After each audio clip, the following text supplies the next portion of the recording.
Good morning everybody. Ako ay nagre-live dahil hindi ako sigurado kung ayos ba o sira yung aking live. Tapos paki-check na lang. Paki-check yung live ko.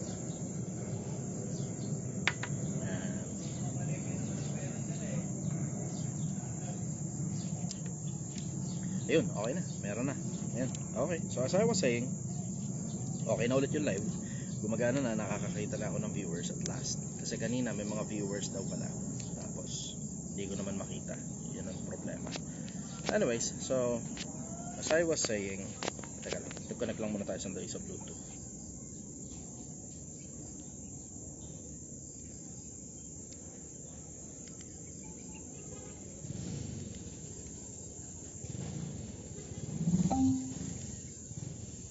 Connect lang muna sa sandali sa Bluetooth. Okay, ayos na. So as I was saying, yan tungkol dun sa konsepto ng pamimigay ng pera. I'm not a very big fan of the concept of giving people fish. I'm a big believer of teaching them how to fish. Kasi sa mahabang panahon, gaya naman na nakita ninyo, ang dami nang nagbigay ng puhunan sa kung kani-kanino. At yung iba umalagwa, hindi naman natin maiaalis yun. Pero mas marami sa kanila yung talagang wala rin talagang iniusad kahit binigyan pa ng puhunan. Ako sa akin, ang isa sa mga pinaka-importante sa akin yung konsepto na maturuan ng kapwa-tao ng sustainable na sistema. And that means teaching people how to fish. Mas importante sa akin yung kaysa mamimigay na lang tayo ng pera kung kani-kanino. Mayaman, pengeng pera. Yun yung isa sa mga dahilan kung bakit lumalaki yung gap ng mga mayayaman at saka ng mga mahihirap Yung gap na to, miscommunication. Yung nasa ibabaw ang gusto mabigay ng karunungan, yung nasa ilalim ang gusto kumuha ng pera. See, mismatch mismatch in needs, mismatch in wants. Yung nasa ibabaw ang gusto magturo, yung nasa ilalim ang gusto manghingi lang ng pera. Whereas kung sana mas nakakagana kasing magturo kapag yung nasa ilalim ang hinihingi karunungan. Halos lahat ng mga mayayaman ang gustong ibigay karunungan, hindi pera. Kasi sino naman, di ba? Sinong tao yung gusto na lang na hinaharabas siya pagdating sa pera? Pero sa akin, personal, nararamdaman ko yung urge na kahit madaling araw na, kahit pagod ako, kahit puyat ako, pag mayroong taong nagpapaturo sa akin, I am always happy to teach people on things that bothers them, especially on their curiosity when it comes to finances and when it comes to, I will say, spiritual needs. So overall, ang masasabi ko lang, meron ng pila ng mga taong gustong umakyat sa live. So meron ng pila ng mga taong gustong umakyat sa live. Wait lang, mabilis lang to. Meron daw kasing ipapadeliver na pick up na. So mukhang hindi pa muna ako makakapag live sa YouTube kasi nakakatawa naman to. May magpapadeliver sa akin ng empanada. Salamat, Princess Sanchez. Good morning. Bigay siya ng empanada. Ang saya naman nun, naalala ka ng mga tao.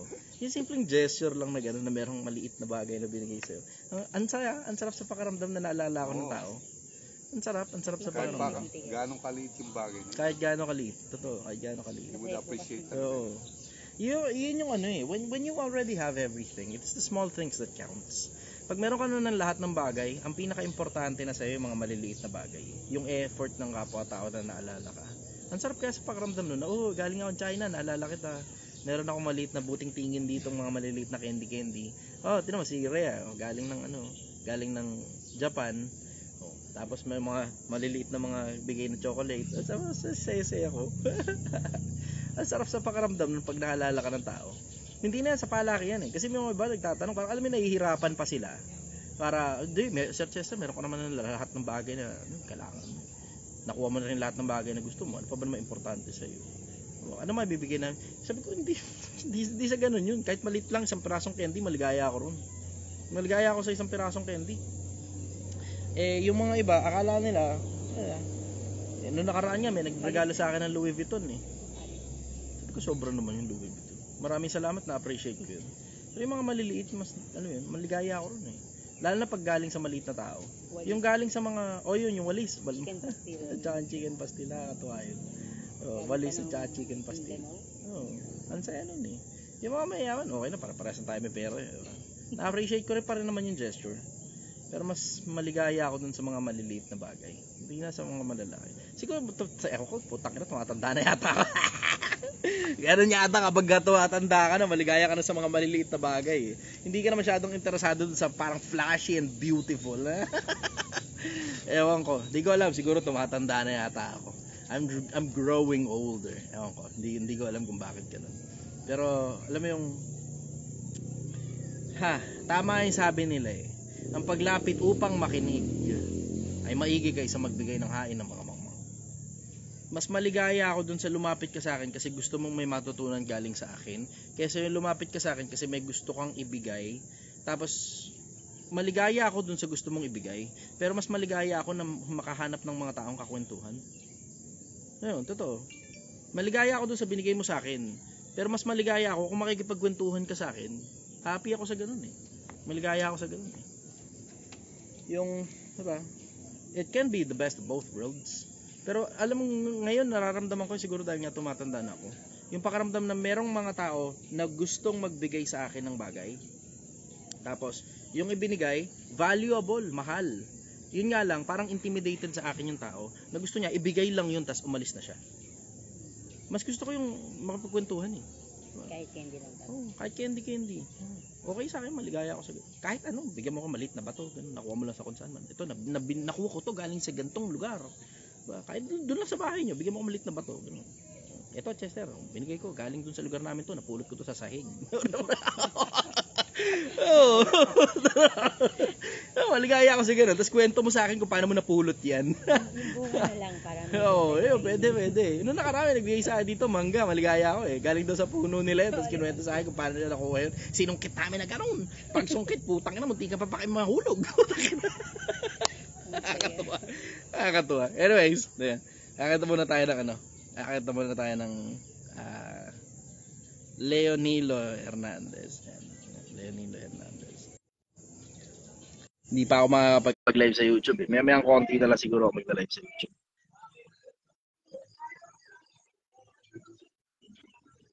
Salamat, sister. Live ako. Good morning, brother. Taga saan ka? Sir Chay, dito po sa Barcelona, Spain po.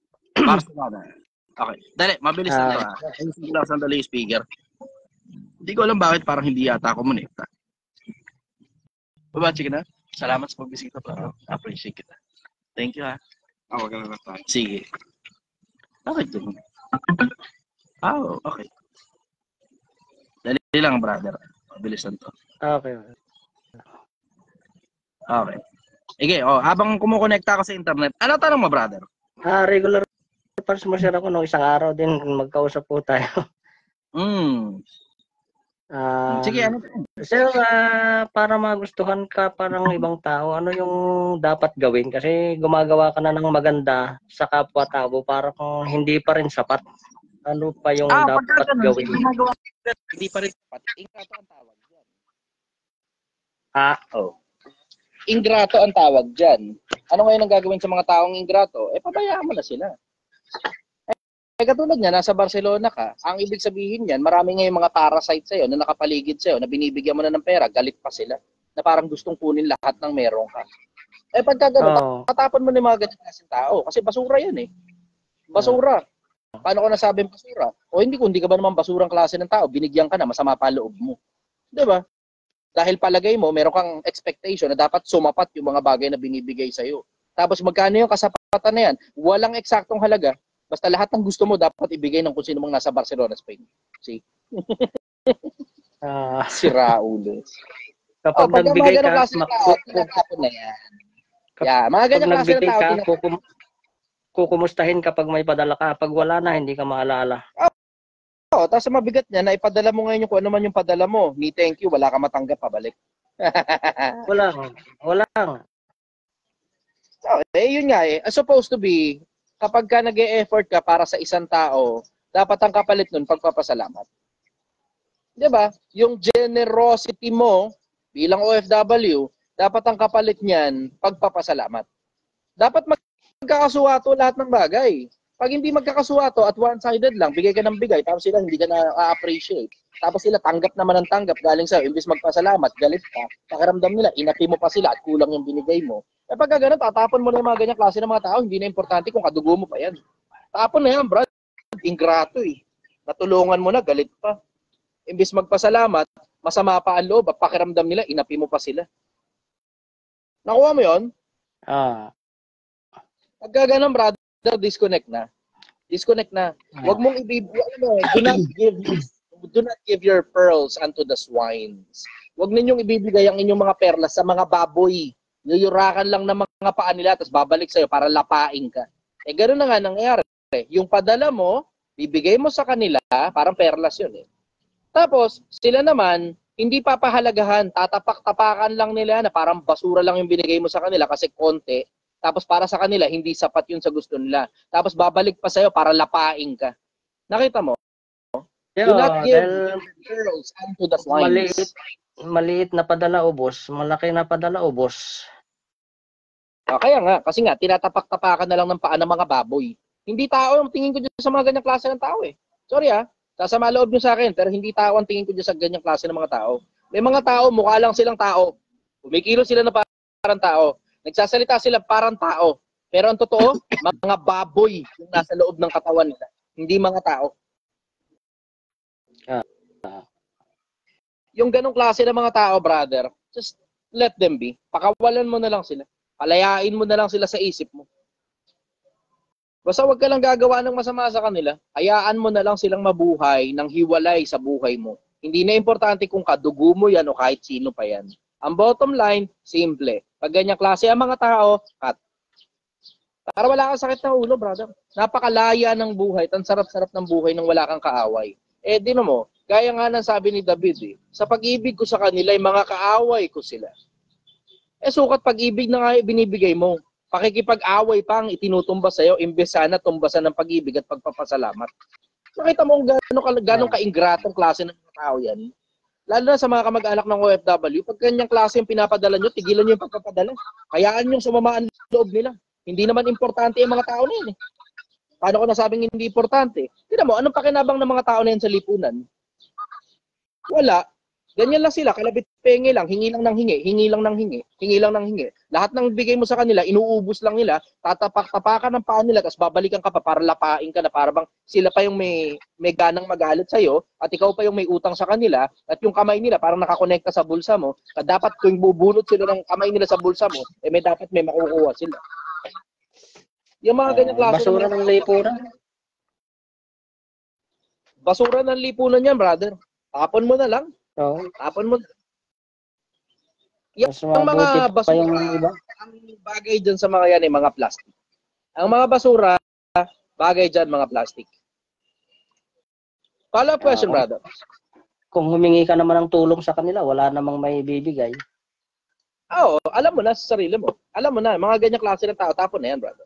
Yung kapatid mo, nakadugo mo, na hingi lang ng hingi ng pera sa'yo para sa pamangkin mo, na marunong sila gumawa ng putang inang bata, hindi marunong gumawa ng pera mga inayupak. Di ba? Yung nanay mo o tatay mo na napakabata pa naman, tapos hingi lang ng hingi ng pera, tapos gusto lahat ng pera mo uubusin nila, tapos hindi sila marunong magtrabaho sa sarili nila kasi tinatamad silang magtrabaho, gusto lahat ng meron sa'yo, ubusin nila. Yung mga ganon, sa akin, sorry sa maloob nyo sa akin, hindi sasabihin, hindi ka dapat sapat ibayad, utang na loob, utang na loob, utang na loob. Bibigay ko sa'yo utang na loob. Ito, utang na loob. Diba? Kung lulubog ka rin lang naman, wag ka naman damay. Diba? Napakasimple.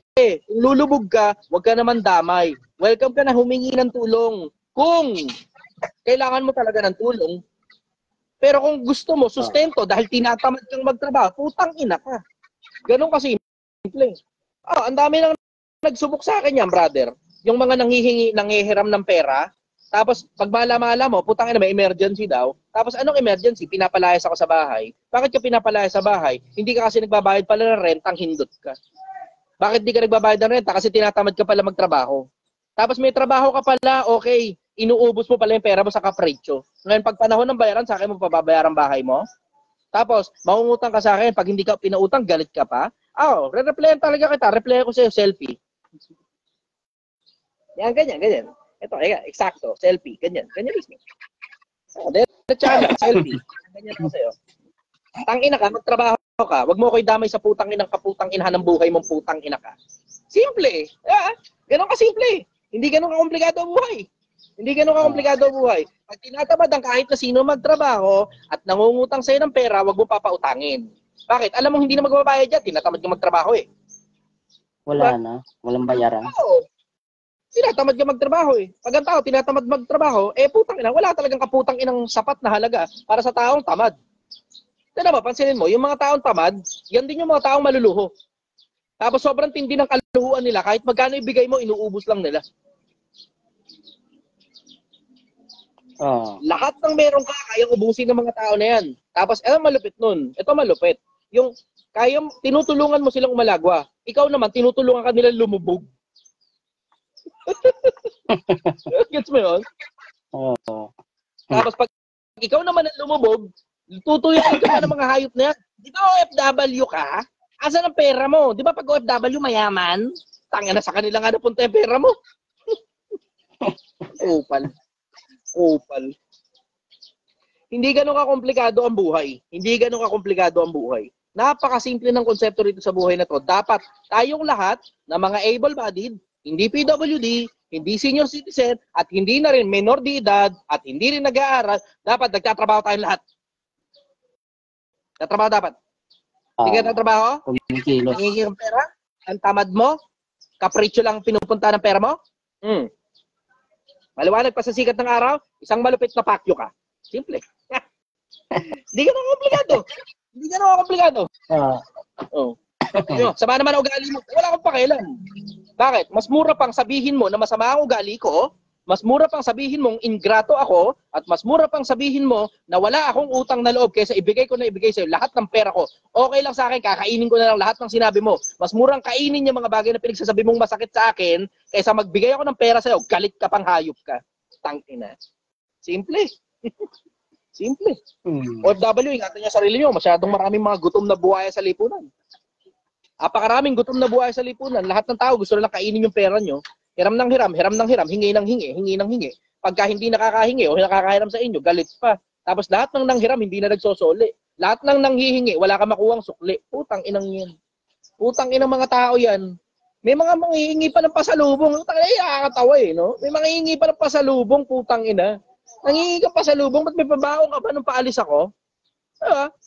Alam mo yung pupunta ako sa agency, nanghiram ako 100 piso, hindi mo ako mapahiram. Wala kang pabaon sa aking hayop ka. Tangina, ngayon yung pauwi ako ng Pilipinas, sabi mo, pasalubong? Ano pasalubong? Putang ina ka, ito para sa'yo, gago. Tangina mo, hindi mo ako mapahiram kahit 100 piso, pamasahe lang papuntang agency. Tapos ngayon, manghingi ka sa akin pasalubong, maungutang ka pa 5,000, hayop ka. Tangina mo, 100 piso nga lang, hindi mo mailabas sa bulsa mo. Manghiram ka pa 5,000. Saan ka kukuha ng pambayad niya 5,000? Ulo ng puta. Alam mo namang pupunta ako sa abroad para kumita ng pera. Alaga 100, di mo ako mapautang. Tangina. Diretsahan lang.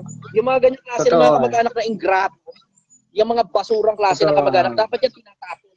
Mas may pakinabang pa sa kanila, kinakain sila ng lupa, kaysa nandito sila sa mundo, gagala-gala, ng gugulo ng kapwa-tao nilang pinipilit umalagwa sa buhay. Diretsahan lang. Hindi naman PWD, hindi senior citizen, hindi minor de edad, walang diferensya ang katawan, tinatamad lang magtrabaho, o nagtatrabaho nga, inuubos naman ang pera sa kapritsyo, tapos sa'yo pababayaran yung bills nila. Sa akin, isang malaking pakyo ka sa mukha, putang ina ka. Simple. Follow-up question, brother. Follow-up question, sir. Okay lang ba kung kumuha ng insurance dito sa ibang bansa? Diyan sa Pilipinas? Life hindi ako sigurado, brother. Hindi ako makakasagot sa'yo. Ako, ang suggestion ko, tanungin mo yung mga kumuha ng insurance dyan. Kasi hindi ko alam kung paano bagsakan ng insurance dyan sa Africa. Ang alam ko, insurance dito sa Pilipinas, kung paano gumagana. Pero pag nasa ibang bansa ka, tapos kukuha ka ng insurance, sa mismong bansa na yun, hindi ko alam paano gumagana, brother. Insurance ho dyan sa Pilipinas, kumuha ho ako, 20 years maturity date. Okay lang po. Depende sa kung ano naman ng insurance, brother. Tignan mo kung ano naman ng insurance. Kung palagay mo malaki pakinabang sa'yo, so be it. Ikaw nang bahalang tumansya. Hindi ako makaka-oo, hindi rin ako makaka-hindi. Magandang investment kasi yung insurance pag alam mo ginagawa mo. Pangit na investment ang insurance pag hindi mo alam kung ginagawa mo. Ang pinapangako nila puro pangako eh. Salita na puro pangako eh. Ang binibenta nila pangako. Yun kasi ang trouble talaga sa insurance. Eh. Ang trouble sa insurance, Puro wala kang tangible. Meron ka lang papel. Sana totoo yung papel. Papel lang. Oo.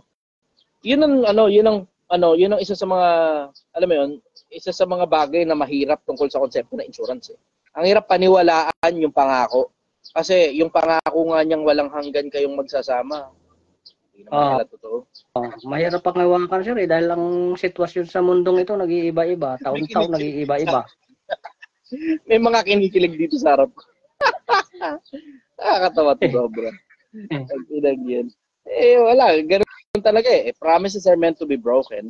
Sa akin, hindi gumagana ang insurance. Pero that's my personal take on it. Kasi wala akong anak, wala akong asawa, wala akong kadugo na sinuturo ko ng pamilya. Sino makikinabang sa insurance ko? Sabi lang, pwede kayo ka maglagay ng kahit na sinong pangalan dyan. Eh di, buta, yung pera ko, ipangalan ko na lang sa kanya. Diba? Sa akin, hindi gumagana insurance. Pero sa akin yun. Kayo kasi may pamilya kayo eh. Baka sa inyo gumagana yan. To each his own. To each his own. Sa inyo, kung gumagana yan sa inyo, di maligaya kayo. Meron kayo anak, meron kayo asawa. Diba? O meron kayo magulang. Wala kasi akong ganun. Kaya sa akin, personal, hindi talaga ako kumukuha ng insurance eh. Kung sakali magka-cancer ako, ganun. Paggamot ko na sarili ko, gamit sarili kong pera. Diba? Kung sakali mabitin yung pera ko, andyan naman kayo. Kung gusto niyo pa ako makitang buhay. Diba? Kung hindi niyo na ako gusto makitang buhay, edi pabayaan niyo na ako sa ospital, mamatay ako ron. Diba? Ganun lang naman yun eh. Ganun lang naman yun. Oo. Wag na ba? Follow-up question, brother. Yun lang po sir. Maraming salamat sir Chay. Maraming salamat. Okay, thank you very much, brother. Thank you po. Thank you po. Ngayon, medyo swerte kayo mga nasa Facebook kasi wala pa YouTube eh. Yung mga gusto makita sa live, ito yung apat na square dito sa may bandang gilid sa baba. Yan yung option para makakit kayo sa live. Pindutin nyo na lang dyan. O dito kay Liam.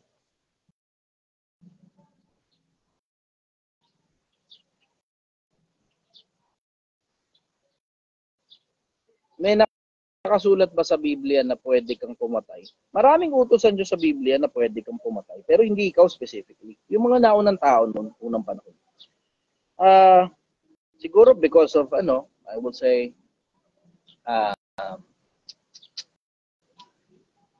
hindi survival. I will say self-defense. Self-defense. Hinahayaan. Pero it doesn't necessarily follow na pinopromote pagpatay ng self-defense. Siguro sa self-defense, diba? Lalo pa ba, katulad sa police, diba? Sa police, ganun yung trabaho nila eh. Kung malalagay sa peligro buhay mo, minsan may mga pagkakataon that you have to do what you have to do. It doesn't necessarily follow that you have to kill the person. Pero kailangan mo ipagtanggol yung sarili mo in the process. Diba? Ganun yung konsepto. Sige, yung mga gusto makakit sa live, ito yung apat na square. Ayun yung option para makakit kayo sa live. Okay, go.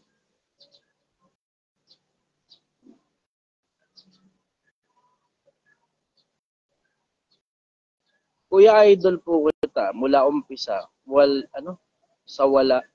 umpisa sa wala hanggang 500k na ipon nyo. Nakaka-motivate kayo solid. Salamat sa mga solid na payo. Nasa 500,000 na yung pera eh. Nasa 500,000 na yung pera. Sarap ng gantong konsepto, no? Sarap ng gantong buhay. Yung mga gusto makit, ito yung apat na square. Ayan, tapos yun yung option para makakit kayo sa live. Dali, go. Pindutin nyo, huwag nang magkahiyaan. Tayo lang dito. Tayo lang dito. Nagkakahayaan pa sila eh. O baka mayroon din system glitch. Kasi maya't maya, mayroong glitch yung system. Hindi ko rin maintindihan kung paano re-resolvehin yan eh. Lagi na lang tuwing mag-aakit ako ng tao sa live, laging kung hindi nawawala, cannot blah blah, tapos laging may error. So, good morning sa inyo. Sige, go. Ano nangyari? Ba't parang tumigil yata yung comment section? Tumigil yung comment section. Tuloy-tuloy ba dyan? Ba't gano'n sa akin tumigil? Ito nga yung sinasabi ko. Ha? Wala akong nakikita. Okay. Alam ko na, patingin na lang ako. Yung mga gustong umakyat sa live, dali, pero na lang ako. Dito na lang ako manonood.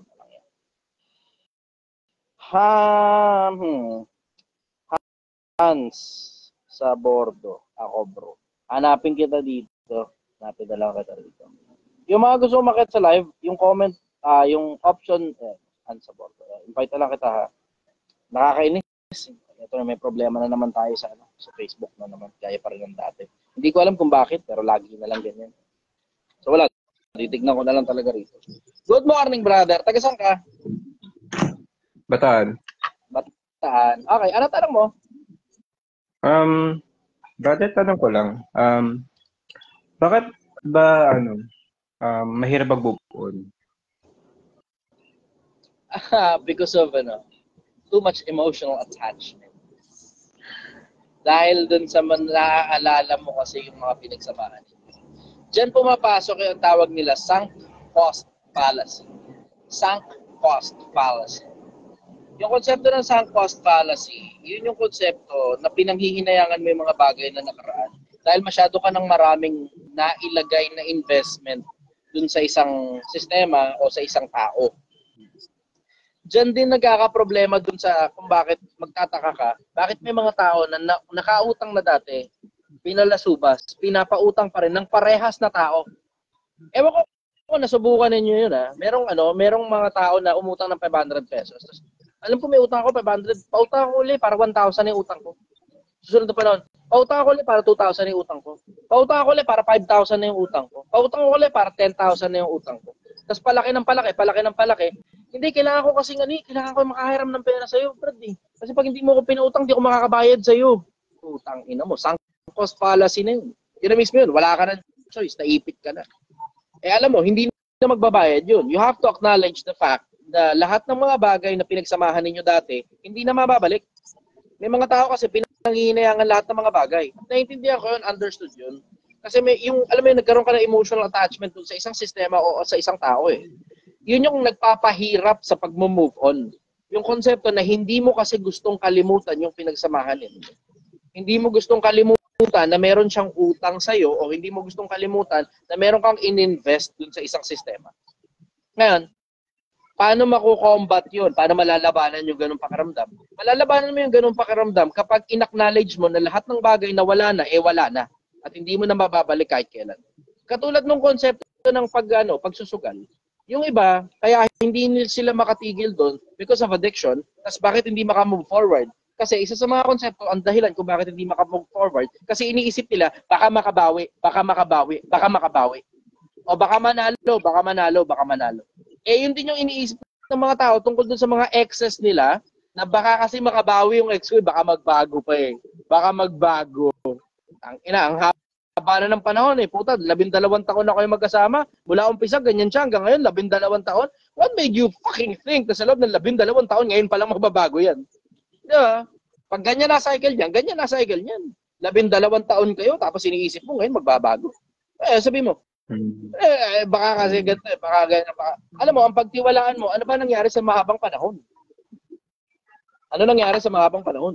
Ngayon, yung konsepto ng pag-move on, hindi naman kasi yung konsepto na kakalimutan mo na yung pinagsamahan o kakalimutan mo na yung kung ano man yung emotional investment mo ron.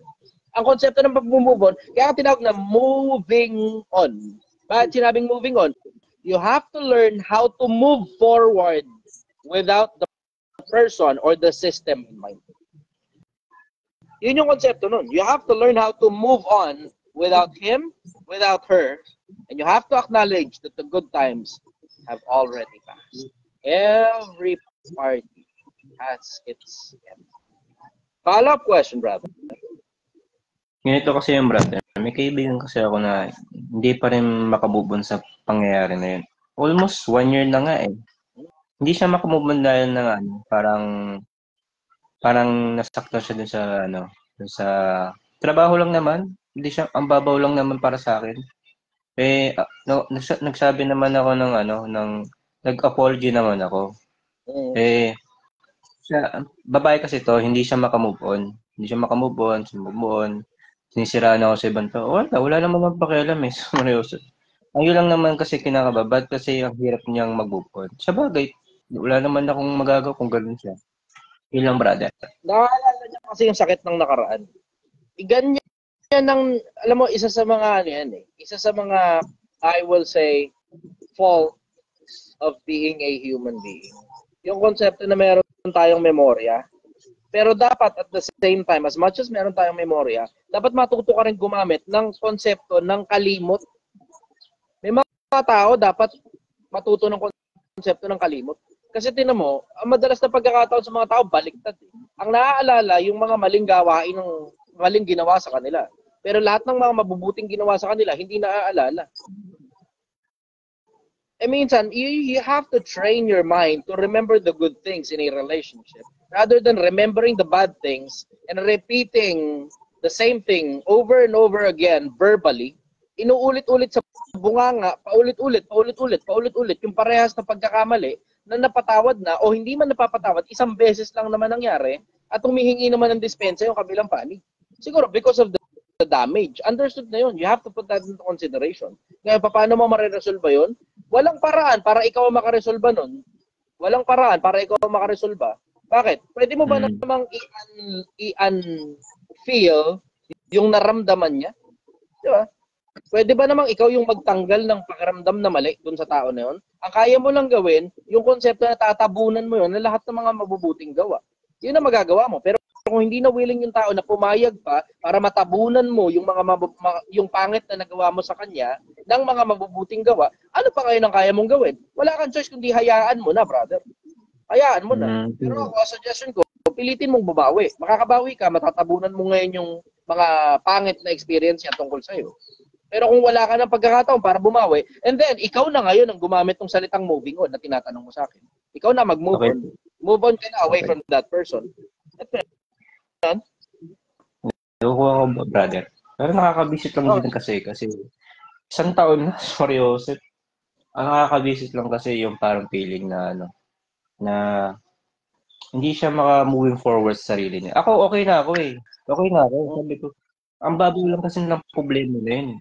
Ang para sa kanya kasi critical damage yung nangyari sa kanya. Yun lang naman. Ang weird lang kasi. Understood, pero you have to put into consideration, brother, na iba-iba ang level ng sakit sa mga tao. Tayong nakasakit, and I include myself, tayo na nakasakit, hindi natin alam kung ano damage na nagawa natin. Ang makakapagsabi lang ng damage na nagawa natin, yung nasaktan. Sa atin, madali, move on na tayo. Bakit? Ikaw yung nakasakit, nakakatulog ka ng payapa. Tignan mo yung mga nangutang, tapos hindi nagbabayad. Ang sarap ng tulog sa gabi. Tignan mo yung nautangan, hindi makatulog. Ay, sabi mo, hindi ka pa mag-move on. Hindi na nga kasi ako magbabayad. 5,000 lang naman yan. Maliit na halaga. Hindi na ako magbabayad. Mag-move on ka na. Pwede mo bang gano'n yun? Obviously, hindi. Diba? You have to make things right. Pero kung hindi na pumapayag yung kabilang panig na, diba, maitama mo pa yung mga pagkakamali mo o matabunan ng mga mabubuting gawa, yung mga pagkakamali mo in the past, wala kang choice. You just have to take the hit.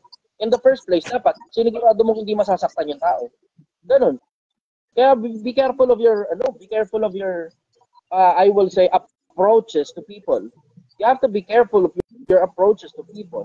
Hindi naman kasi yan parang katulad ng konsepto ko sa social media. Nagsasalita lang ako sa social media in general, masaktan ng masaktan, mahalin ako ng mga magmamahal sa akin, pero yan kasi personal yan eh. Ano ibig sabihin personal? Ito ibig sabihin, tumatawag na yung mag-deliver. Yung empanada. Pakisagot. Bigyan mo instruction. Pag hindi mo alam, hindi masaya. Ayan na, napindot ko na. Huwag mong i-disconnect. Ayun, okay. Tumatawag na yung deliver na empanada. Yung aking kasing kaibigan nagpadala ng empanada. Salamat, princess. Okay. Follow-up question, brother. Okay. Yun naman, brother. About naman sa Bible. Okay. Minsan ba ang Diyos minura ba tayo? Sabi kasi ni Brother Aaron, nagmura din daw siya. Ano sabi? Hindi ko alam kung ano yung sinabi ni Brother M. Pero ganito, ang Diyos hindi magmumura. Paano ko sinabing hindi magmumura? Meron kang social value sa lipunan. Merong tingin din sa'yo ang Diyos. Meron siyang tingin sa'yo. Ngayon, ano ba ibig sabihin ng pagmumura? Yung meron kang social value o meron kang standing sa lipunan o sa paningin ng kahit na sino, tapos ibababa ka sa isang lugar na hindi ka nararapat dun. Yun ang ibig sabihin ng pagmumura. Tingnan mo, kabaliktaran ng pagmamahal yun. Ikaw, meron ka social standing. Yung kabaliktaran ng pagmumura, yung lugar mo naman itinataas sa isang lugar na maaaring deserve mo o maaaring hindi. Pero meron kang social standing sa paningin ng mga tao in general. Tapos mas mataas doon yung pinaglalagyan sa'yo nitong isang tao na to. Kaya mahal ka niya. Minamahal ka. Ibig sabihin, ito social standing mo, pag minumura ka, mura. Pababa yan. Pag minamahal ka, pataas. See the difference? Ngayon, ang Diyos ba magmumura? I don't think so. Bakit? Hindi ka ibababa ng Diyos sa isang lugar na hindi ka dapat nandun. Pag tinawag ka niyang mababa ka talaga. Ganun yun. Pag tinawag ka niyang mahal ka talaga. Mahalaga sa paningin ng Panginoon ang kamatayan ng kanyang mga banal. Alam mo, sa paningin ng Panginoon, mahalaga sa kanya yung kamatayan ng mga banal niya. Pero hindi yun para isa ka sa mga banal, tapos bumurahin ka, ibababa yung estado mo sa isang lugar na hindi ka nararapat doon para ipadala ka sa impyerno kahit kasama ka sa mga banal niya. Maliban na lang, may ginawa kang katarantaduhan. Ikaw ang nagbaba sa sarili mo sa paningin ng Diyos. Ganon yun. Ano ba ito? Hello? Okay. Okay na po. Ano ba ito? Ba't may ganun? Okay. Notification. May nag-ring na bell na parang simbahan. Takot ako na. Sir, idol ka daw. Gusto ko siya magkagod. Sige. Ano ka, brother?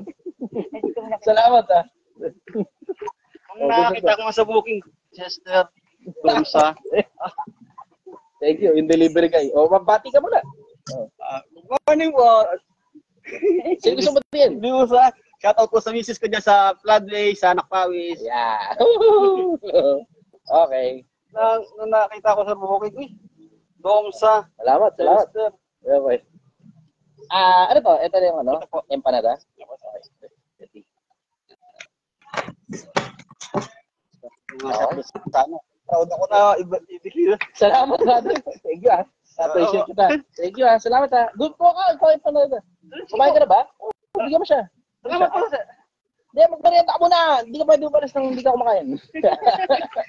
Anyways, follow-up question, brother. Buti, naglista ko, brother. Okay. Good job. Okay, sakto. Kasi sira yung Facebook ko, eh. Wala na ako nakikita bagong comment dito, eh. So, ayos. Tuloy mo na muna. Ito nga yung live natin, brother. Hindi ko makita yung mukha mo. Naka-black ka lang dito. Hindi Blank lang, blank. Makita yung mukha mo, eh. Naka-block ka lang din dito, eh. Siguro mamaya pa to pagkatapos ng live. Baka. Dali, magpapasalamat muna ako. Sige. Okay. Tuloy mo yung tanong mo, brother. Ay, nanonood pa. Ito naman, brother. Princess Sanchez, maraming salamat. Thank you sa kasoy. Tapos may empanada pa. Kaya, sasend ako muna sa pagpasalamat ito. Ito, Pilipinas, matuto ka. Pag binigyan ka na kahit na, matuto ka magpasalamat. Hindi puta, binigyan ka na, galit ka pa. OFW kanino mo. Paano ba balik ka rin? Idol, salamat po. Thank you, brother, ha. Princess, thank you. Salamat sa kasoy at saka sa empanada. Maraming salamat. Kapag ako kumakain ka na. Yan. Send ko na ito. Busog na naman si brother. Sarap. Sarap ng buhay ko. Putang ina nyo. Sarap ng buhay ko. Empanada. Sige, go. Ano tanong mo, brother? Buti lang, lista ka. Sarap mo. Ito naman pa, brother. May tanong din ako sa'yo. Kasi para sa'yo naman to. Bakit sa'yo maraming I will say nagtitiwala o nagmamahal sa'yo? Bakit marami ng tao nagtitiwala at nagmamahal sa'yo? Yun lang. Kasi hindi ako manloko ng kapwa-tao. Yun lang yun. I say things as it is. Isa pa, ako nandun sa konsepto na gusto, bakit sobrang init? Init ah. Ayoko na naramdaman. Mainit po talaga? Akala ko, natake ako sa puso. Anyways, sabi ko, oras ko na yata. Ano tag ito? Ano yung tanong mo? Bakit? Siguro dahil nauna akong nagmahal sa mga tao. Kaya nakakakuha ako ng pagmamahal pabalik. Tinan mo, pansinin mo, wala akong parang, alam mo yun, halika rito, course, sign up kayo rito. Bili kayo na to, bili kayo niyan. Kahit nga yung siligang na baka, di ko sinasabi bumili kayo nito eh. Para nakita nyo, kailan ako nagsabi sa inyo, bumili kayo nito, siligang na baka. Wala. May isang pagkakataon, pinakita ko yung umuulan yun, pinakita ko lang yung bowl. Garap. Pero pupunta ka pa rito, bibili siligang na baka, hindi na. Manood ka lang sa akin live.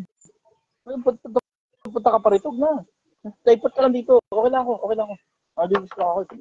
Ano lang yan naman to. Sobrang pagmamahal sa akin. Pinapaypaya pa ako habang naka-live ako. Anyway. I will say, ako kasi yung naunang nagmahal. Ako yung naunang nagmahal. Tapos yung mga nakukuha ko pabalik, ano yan, kumbaga pasukli lang. Kasi sa dami ng inilabas kong video sa social media, pasukli lang yan. Kumbaga maliit lang yan kumpara sa dami ng effort na inilagay ko sa proseso. Ang dami ng oras na kinakain sa akin ito. Sobrang dami ng oras na kinakain sa akin ito. Lahat ng oras ko nandito na. Oo. So, yung mga sarili ko mga hanap po, may nagmamadali ko na nun. Kasi, kumbaga, very minimal supervision lang ang kailangan. Pero overall, maligaya na kasi ako sa buhay ko, brother. Kumbaga, ang gusto ko, makatulong sa kapwa-tao na walang hinihinging kapalit. Yun lang. Gusto ko lang tumulong sa tao, walang hinihinging kapalit. Kaya sabi mo, alay kain, blah blah, mabuting tao si Chestnut. Hindi ganun. Tangay, huwag ka magkamali sa akin. Hindi ako mabuting tao. Hindi ganun ang dahilan nun. Ang dahilan yan, it comes from a very twisted background. Na ako, masamang tao.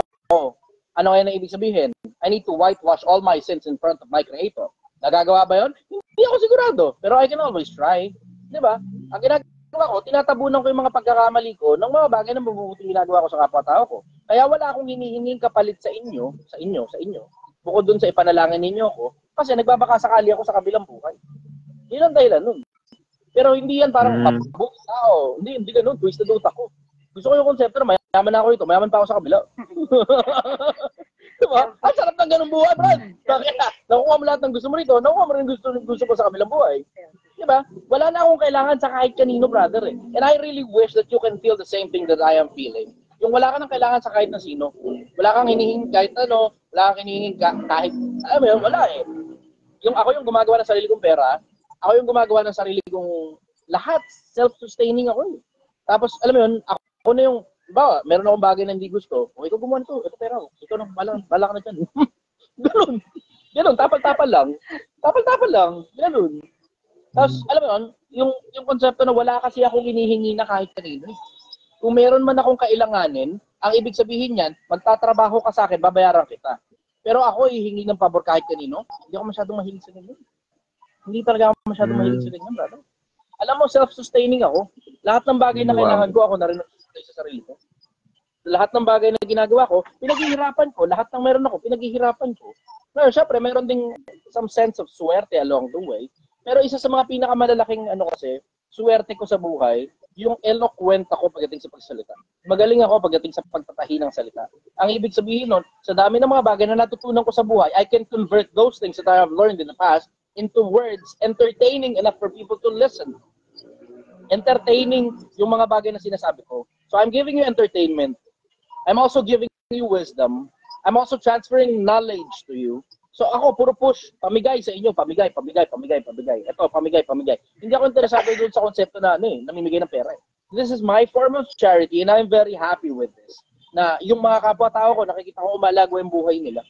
Doon sa konting karunungan na natutunan ko sa mahabang panahon na buhay ako. Siguro, yun yung dahilan kung bakit merong mga pasukli. Kasi may mga tao, umalagwa talaga buhay nila. May mga tao, umalagwa talaga buhay nila. Ay, may malaking gamba. Patita mo, pati gagamba. Ayan, sobrang naman. Gulat ako na. Kala ko langaw. Anyway. Sa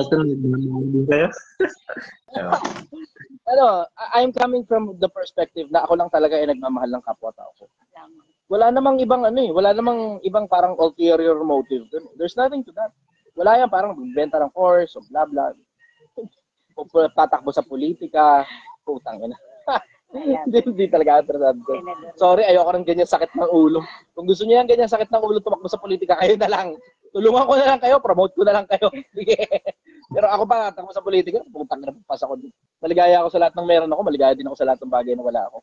Overall, yung mga nakukuha ko, siguro sa 1,000, 2,000, 10,000 mabuting ginawa ko sa kapwa. Mga 1, 2 lang yan, pasukli lang yan. Nakikita nyo lang na parang ang dami. Bakit? Kasi, yung mas marami kasi ako yung nilabas. I'm a big believer of the concept of, parang katulad ng kay Gary Vaynerchuk, 51-49. Bibigyan kita. Jab, right hook. Bibigyan kita. Tapos pag panahon na ako naman yung nangailangan, sana maalala mo rin ako. Pero sa ngayon, wala pa naman akong kailangan . So what I'm trying to do is I'm trying to be practical para in case lang in the future meron akong kailanganin sa mga tao, matagal na panahon na ako nakapag-invest sa inyo. Nakatulong na ako ng marami sa inyo. So kung sakaling isang araw humingi ako sa inyo ng kahit na ano, sana hindi mabigat sa loob ninyo na mapagbigyan nyo naman ako. Ganon. Wala naman ako kailangan eh. Wala. Ang hingi ko lang, panalangin. Sana maalala nyo kapag lumuluhod kayo sa Diyos. Follow-up question, brother. Wow. Ganun na sagot niyo, brother. Na-touch ako sa sinabi mo. Sobra. Anyway, balik tayo sa tanong ko. Diba yun, para ako lang yata magtatanong ngayon, brother, ha? Naiya naman ako. Hindi, wala eh. Kahit pa paano, nabuhay yung programa ko. Kasi kung nakikita mo rito, walang comment, oh. Wala, oh. Pag nakita mo rito, gumagana sa akin comment section. Kasi yung mukha mo, hindi kita makita. Black yung talaga. Oh, wala nga eh. Wala talaga, brother. Ano, ikwento ko lang sa'yo. Kumakain ako ng empanada ngayon. Sarap? Yeah po. Parang question, brother. No. Libre! Lahat ng libre masarap, brother. Thank you, princess. Mabigyan ako ng empanada. Masarap ng buhay ko. Yeah, tuloy. Ito, brother, para naman sa akin to. Hindi ko kasi talaga maintindihan yung word na practicality. Ano bang pinaka-simpleng salita para maintindihan ko yung principle ng practicality? Yun lang, brother. Hindi ko talaga maunawaan yung practicality. Hindi ko talaga maunawaan yung hindi. Konti lang ang diferensya niya sa konsepto ng common sense. Paano ba konsepto ko ng common sense? Yung common sense, isipin mo muna kung ano magiging resulta bago mo gawin yung isang bagay. Yung practical naman, para sa akin, ano yung mga bagay na yan, meron kang makukuha ng pakinabang. Yun bang pakinabang na ginagawa mo, sulit ba sa effort na ginagawa mo? Yun practical. Yung bang bagay na ginagawa mo, may pakinabang yan. Sulit ba yun sa effort na ginagawa mo? Yun ang practical para sa akin. Risk versus reward. Tama? Ayun, ito nakuha ko din. Buti nabanggit mo yun. Alam mo yung pala sinagot yan. Ang tagal na panahon ko nang pinag-iisipan ko paano sasagutin yung ano ba ibig sabihin ng practical. Kasi may mga tao, may effort, matindi. Tapos yung reward, halos walang kwenta. Ayun, nakuha ko. Sino mo? Mag-asawa ka ng maaga o nakabuntis ka. Bago mo mabuntis yung babae, yung effort mo matindi.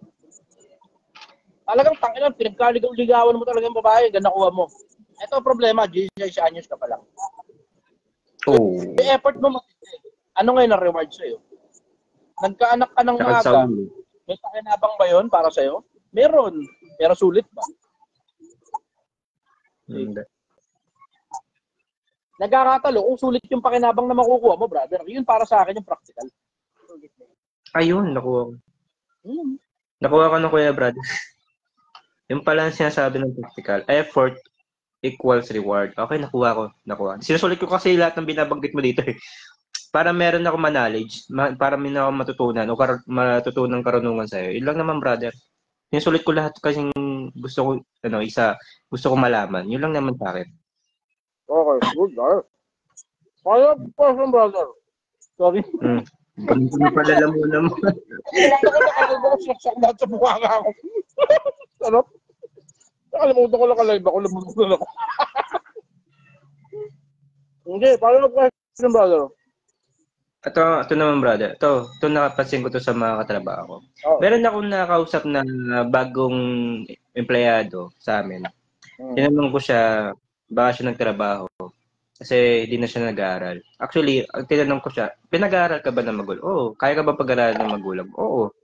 Ba't huminto ka? Tinatanong ko kasi ako eh. Bakit? Ayoko na po kasing mag-aral. Ba't tanong ko, brother, ba't dumarami yung mga kabataan na nagiging tamad na sa pag-aaral? Eh kasi may mga lumitaw sa social media, hindi daw kailangan ng pag-aaral. Kailangan dumiskarte.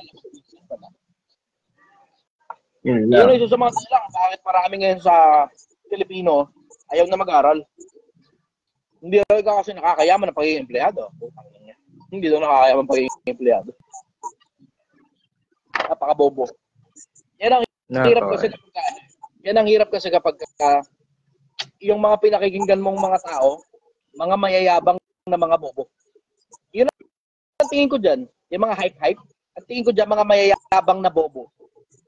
Pero tsaka, sasabihin mo. Hindi, sorry. Mali pala ako ng term. Mayayabang na gago. Malala. Saka mabigat yun. Malala. Okay. Mayayabang na Malala. mga gago. Bakit? Hindi sila bobo eh. Nakakakumbinsi sila ng tao, nakakakumbirti sila ng tao eh. Mayayabang na gago. Bakit? Yung katalinuhan nila, ginagamit nila sa kaululan, sa ikasisira ng buhay ng kapwa-tao nila. So, mga mayayabang na gago. Sawa na ako sa mga ganyang konsepto. Yung mga, wag ka na ikaw mag-aral, mag-business ka na lang. Inimbitahan ako sa isang eskwelahan kahit hindi naman ako sumasang-ayon sa kolehiyo. Diretso, dire ako sa mga ganyang klaseng tao. Yung di bali sa'yo masira yung buhay ng kapwa-tao mo, basta ma-propose mo lang kung ano man yung pinopropose mong idea, na mag-reseller na lang sa'yo, o networking na lang, o kung ano man yung pinopropose mo na idea. Tignan mo, halos lahat ng mga nagsasabing huwag ka na mag-aral, mag-business ka na lang, hindi best interest mo interest. Yung mga nagsasabing huwag ka na mag-aral, mag-business ka na lang, ang karamihan sa kanila may binibenta. If I may say, halos lahat. Halos lahat. Kung hindi man course, pinagre-reseller ka ng produkto nila. Kung hindi ka pinagre-reseller ng produkto nila, basta may pinopropose yan. Basta may pinopropose. Hindi naman ganun ka-komplikado ang mundo eh. Lagi mong tatanungin, ano ba ang dahilan, bakit sinasabi ng isang tao yung mga bagay na sinasabi niya? Hindi mga tao di nag-iisip ng ganun. Basta na lang tinatanggap yung idea on face value. Wag ganun ka mag-aaral, mag-business yan lang. Bakit tinatanggap? Kasi hindi rin naman kasi nila gusto ng kaburingan ng pag-aaral. Boring kasi talaga mag-aaral eh. Pero tingnan mo epekto sa akin. Diba? Nakita mo epekto sa akin ng pag-aaral. Lahat ng mga tanong ninyo, majority nasasagot. Hindi ko masasabing lahat nasasagot. Pero sa lahat ng mga tanong ninyo, majority nasasagot. See? Bakit? Pinaghirapan ko sa mahabang panahon yan. Ano ka? I am a very keen observer. Nag-aaral ako sa lipunan, nag-aaral ako sa mga libro, nag-aaral ako sa experience ng mga tao, at nag-aaral din ako sa mga bagay na napapansin ko. I'm a very keen observer. I'm a student of life. Sasabihin mo, hindi na kailangan ng pag-aaral. Putang ina, kahit ano pang industriya, kailangan mong aralin yan, ulul. Kahit anong industriya pasukin mo, kailangan mong aralin yan. Ito mga gagon to, tangina, alam nyo naman sa sarili nyo yun, pero hindi. Hindi.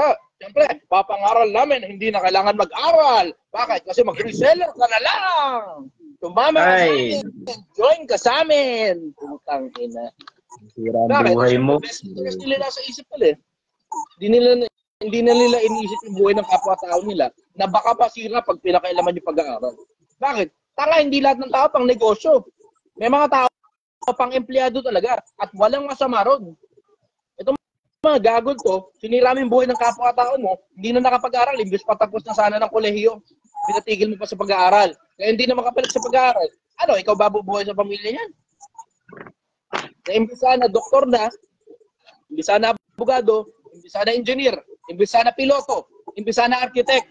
Ito ngayon, tangina networker. Ito ngayon, tangina reseller. Gumana ba? Baka oo, baka hindi. Pero there will come a time, nakakailangan ng tao, sana nakatapos na lang siya ng kolehiyo. Hindi naman lahat ng panahon paldo negosyo eh. Nakikita nyo din si Project Quantum, diba? Hindi ako nagsisinungaling sa inyo. Diretso, sinasabi ko sa inyo, etong araw na to, matumal kami. Etong araw na to, matumal kami. Umulan? Tumal. Holiday? Kinabukasan? Ngayon, tumal. Bukas pa malakas. Pasukan? Tumal. May nangyari? Tumal. December? Tumal. Hindi mo alam yan. Bakit? Taka, hindi naman pagtatapat sa inyo yung mga putangin ng hype-hype eh. Diba yung mga hype-hype na yan sa social media? Pagtatapatan ba kayo ng mga hayop na yan? Siyempre gusto nila, sabihin sa inyo, paldo sila, paldo sila, paldo sila, paldo sila. Bakit? Para pasok ng pasok ang pera mo sa bulsa nila. Ulol ang puta. Ulol. Kaya diretso, Sasabihin ko sa inyo, hindi lahat ng tao pang negosyo. May mga tao pang empleyado talaga. Kayong mga putang ina yung mga networker, wag niyong pakialam yung pag-aaral ng mga estudyante. Kayong mga putang ina yung gumagawa ng mga putang inang mga scheme ninyo, wag niyong pakialaman yung pag-aaral ng mga estudyante. Pabayaan niyo sila makatapos. Kung gusto nila maging negosyante, pagkatapos ng pag-aaral, ulol, tangina nyo. Tangina nyo. Hindi ganun kakomplikado buhay. Pabayaan mong magtapos lahat so they can have options. Kung gusto nila magtapos ng nursing, pabayaan mo mag-nursing. Hindi pakialaman. Pakialaman. Tangina mo di ba? Sasabihin mo mag-business para ano? Para kumita sobrang daming pera. Akala mo pera purpose ng buhay? Napaka-bobo mo pag inisip mong pera ang purpose ng buhay. Tanga. Gago ka talaga. Paano? Sobrang pagkaganid nyo na sa pera yan eh. Sa sobrang pagkaganid nyo sa pera, pinapatigil nyo yung mga estudyante sa pag-aaral. Sobrang pagkaganid nyo, alam nyo uto-uto kasi yung ibang mga estudyante dahil hindi nila gusto yung kaburingan ng pag-aaral. Alam nyo yan. Ngayon kayo naman, bumabangko naman kayo doon para patigilin nyo sa pag-aaral, para yung pag-tuition fee ng mga bata sa inyo na lang. Ulul, tangina nyo. Tangina nyo.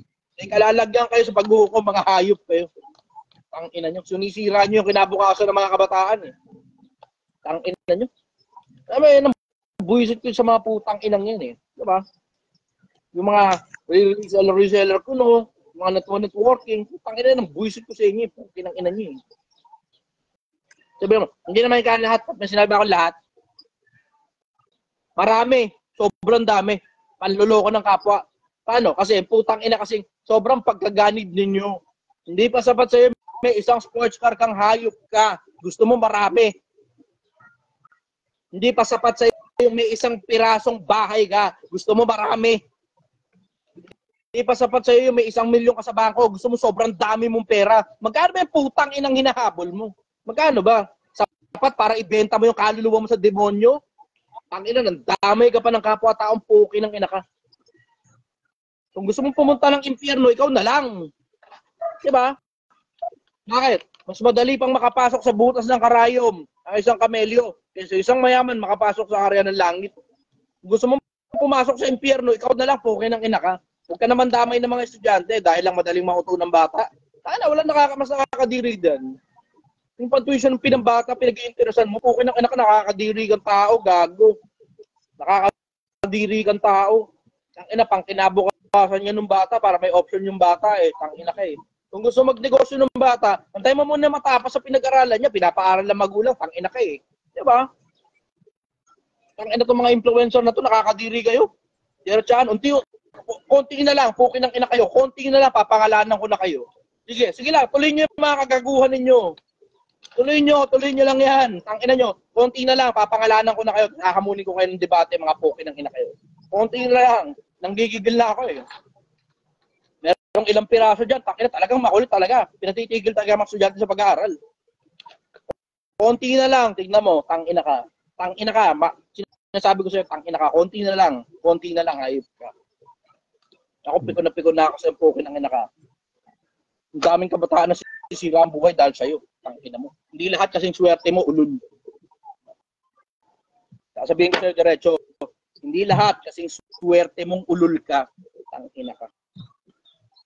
Follow-up question, brother. Okay, intindi nyo na. Okay. Ito na sa akin, brother. Personal ko na to. Sarili ko na. Last question na to para ano. Ito na lang. Para... Last question na lang, brother. Ito sa akin, brother. Brother, last time nakausap ko back to last year. Sabi mo sa akin, itatanong ko sa boss, paano ma-promote. Tinanong ko naman. Ang sabi niya sa akin, hindi ka na pwede ma-promote. Ang sabi niya sa akin, tinanong ko kasi sa boss ko, paano ba ma-promote para tumaas yung rango ko, sabi ko. Hindi ka na pwede ma-promote kasi nga, operator ka lang. Wala ka namang education background, hindi ka naman nag-college, di ba? Hindi ka naman kumuha ng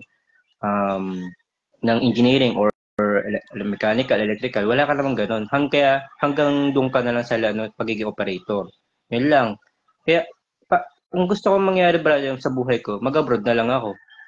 Yun na lang para tumaas yung sahod ko. Kasi, ayoko kasi mabuhay sa minimum wage. Kung sabihin natin malaki ang sahod ko. Kaso, brother, parang, nalilitan talaga ako sa sahod ko, brother. Sobrang liit talaga. Parang hindi ko na kayang buhayin yung tatay kong PWD. Yun lang naman, brother. Kung accept ko na bang mag-abroad sa ibang bansa or pagpapatuloy ko pa rin yung pag-minimum wage. Kasi sabi sa akin ng boss ko, wala na talaga ang chance ang ma-promote ako. Kahit anong gawin kong effort. Close kami ng boss ko, close talaga kami. Sinabi niya akong diretsahan na hindi talaga ako ma-promote. Kasi sa lahat, wala akong educational background na nagtapos sa ng kolehiyo. Yun lang sinasabi niya sa akin. Understood. Okay. In fairness sa boss mo, honest siya. Maganda. Alam mo na ngayon alam mo na ngayon kung anong minimum requirement sa promotion. So you have two options. Either mag-abroad ka, benta mo yung serbisyo mo na mababa ang bayad sa Pilipinas para sa mataas na sweldo sa ibang bansa. Sisirain mo nga lang ang pamilya mo dyan. Or mag-aral ka. Diyan pumapasok yung pinag-aralan. And it is not too much of a hassle na kumuha ng mga maliliit na kurso na makakapagpataas sa tingin sa'yo ng management. Kasi pwede niyang igapang yan sa boss mo eh. Sa boss niya, sorry. Pwede niyang igapang yan sa boss niya. Boss, meron ako rito. Willing mag-aral para lang ma-promote. Diba? Isipin mo yung konsepto na babalik-balik ka sa abroad para sa konting barya, mas mataas lang ng konti kaysa sa sweldo mo rito sa Pilipinas. Kung sana nagpa-promote ka lang, parehas lang na sweldo, nasa Pilipinas ka pa. It may take you some time. Investment mo na yun. Tapos habang buhay ng malaki ang sweldo mo hanggang mamatay ka. Nasa Pilipinas ka lang. Tama? About naman dun sa sinasabi niyong kung mag-take pa ako ng pag-aaral. Posible. Hold. Oh, sige. May maganda rito. Sabi ni Rego 25. Rego 25. Hindi pinirapan ko yung sarili ko magbasa. Okay. Brother, anong assurance mo na totoo ang konseptong pinaniniwalaan mo na may creator? Wala. Pero wala rin namang assurance yung konseptong paniniwalang wala raw creator. Diba? Parehas lang yun eh. Ang assurance sa akin nanggagaling doon sa practicality na baka kasi meron. Kung walang Diyos, okay, the end. Masama ka man ng ginawa mo o mabuti man ang ginawa mo, the end, it doesn't matter. Everything doesn't matter. Pero paano kung meron pala? Ako, nag-i-insurance lang ako sa kabilang buhay. Mas mabuti na. Prevention is better than cure. It's better safe to be sorry. It's better safe than sorry. No. Hindi ganun ka-komplikado. Look at it on the standpoint na kung halimbawa man, walang Diyos, wala namang bagay na importante. Pero kung may Diyos, at least kahit paano nakagawa ka ng mabuti para pagdating mo sa kabilang buhay, kahit paano may konting tsansa ka naman, di ba? Hindi mo na siguro sa kabila. Alam naman siguro ng Diyos yun, di ba? Na, Diyos, hindi ko naman alam na ito ka pala eh. Pero, at least nakagawa ko ng mabuti. So, tapos, nakatago lang sa puso ko, baka kasi sakaling totoo palang may Diyos. Hindi ko nga lang kita kilala kasi, di ba? Puta, ang daming pastor, si Raulo eh. Diretsahan lang tayo eh. Diretsahan lang tayo. Ang daming pastor, si Raulo eh. Ang daming pastor, pera-pera lang eh. Ang dami ko nakikita, na-scam lang yung maraming tao, hiningi lang yung 10% na sweldo nila eh. Diba? O siguro, hindi mo naman ako masisisi sa ganung konsepto na wala talaga eh. Wala akong tsamba eh. Wala akong tsambang nakilalang totoong religion eh. Baka meron man, hindi ko napansin. Pero, dinilit ko naman maging mabuting tao, tapos kumuha ako ng mabuti sa kapwa-tao ko na hindi ko pinapakita sa iba. Insurance na yun. Baka sakali. Diba? Mabuti yun nakapagtabi ka ng mga mabubuting gawa sa pangalan ng Diyos na hindi mo kilala, baka kasi sakaling meron talagang Diyos sa kabilang buhay. You will never know. Hindi mo maalam eh. Pero there's just too much coincidences. Masyado maraming coincidence kung paano tumatakbo ang mundo natin in harmony. Oo, sige, in every rule, there's always an exception. Merong mga kaguluhan dito and merong chaos na nangyayari, and that also means, merong mga bagay na sobrang uncontrollable, katulad ng pagkakaroon ng cancer ng mga bata, diba? At may nagugutom sa ibang parte ng mundo. Pero ang general majority naman ng mga tao hindi nagugutom sa buong mundo. Diba? Ang general majority hindi nagugutom. Yung muna say hindi nagugutom, hindi ang ibig sabihin hindi nahihirapan sa buhay. Ang ibig sabihin, literal, talaga nakakakain lang talaga sila 3 beses isang araw. Minsan nga, 2 lang. Pero hindi ka naman gutom. So, yun. Ako, mabuti rin sigurado. Pagdating sa kabilang buhay, at least nakapag-prepare ka. Versus yung pagdating mo sa kabilang buhay, dito sa buhay nito, hindi, putang ina nyo lahat. Walang Diyos, mga putang ina nyo. Wala. Tapos nang umbinsi ka pa naman tao, walang Diyos. Pagdating mo sa kabilang buhay, surprise, motherfucker. May kabilang buhay pala. Patay ka. Ang dami mong kinumbinsi, ha? Patay ka. Alam mo, mas okay pa nga doon sa konsepto na yun, yung mga taong nangungumbensing, umakanib ka sa religion nila at baka may Diyos daw, eh. Kesa yung mga taong nangungumbensing completely, wala talagang Diyos. Nako, delikado ka. Ang dami mo na kumbinsi. Ang dami mo na kumbirti. Delikado ka. Yun, ako, naniniguro lang. Buti better safe than sorry. Diretso lang. Yun ang sabi ko. Yeah, brother, tuloy mo yung follow-up question mo. Kung sabi naman ng boss ko, kung mag-aaral naman daw ako, kailangan ko daw mag-resign na. Kasi kung kaso ang problema lang sa educational ko, na hindi kasi ako naabutan ng K-12. Hanggang first high school lang ako.